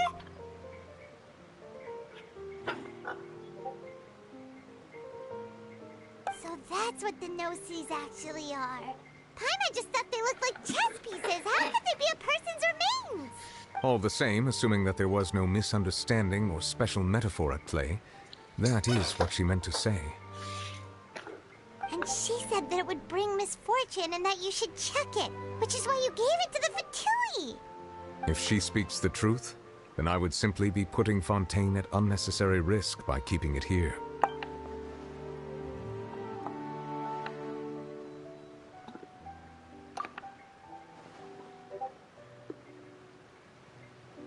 I had guessed that you might already be familiar with this concept, but I did not expect you to be one of them. That means that the Gnosis, which are exceedingly element-compatible and can even enhance elemental abilities, do indeed come from the third descender. I wonder, does your body also possess similar properties? Like being able to use elemental powers without a vision. That does sort of count as special compatibility, right? No, let's not think about this stuff right now. It just feels creepy, comparing the Traveler to the dead third descender and all. That's what you say, but this topic still feels like bad luck. Once Child recovers, let's get some more answers out of him. Or go look for his master and get the answers that way. I too believe it unwise to make too many blind guesses when information is lacking. The same is true of being at court. All right. Whatever the case, it seems like the crisis here in Fontaine's over for now. Yes. All of Focalor's efforts were for this moment as well. But she sacrificed herself in the end as a god, and she suffered through all those years as a human. Was that really what she wanted? I suppose that would be the mystery of a god's will. I suspect not. But once in a while, I too would guess that if wishes were like the clouds in the sky, they will one day return to the earth as raindrops. Life flows like water, and rain is the final answer.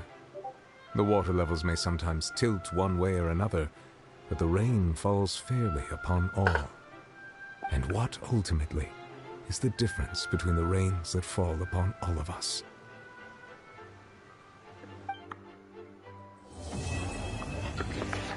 Masquerade of the Guilty. So that is the will. And that's the story of Fontaine.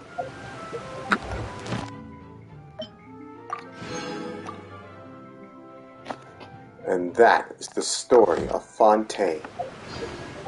That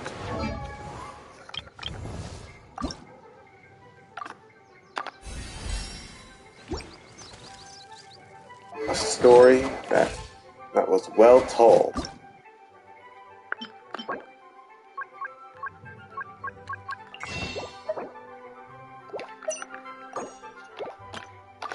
A story that was well told in a battle we fought.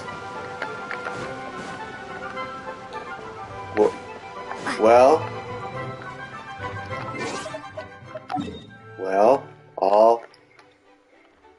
us head here.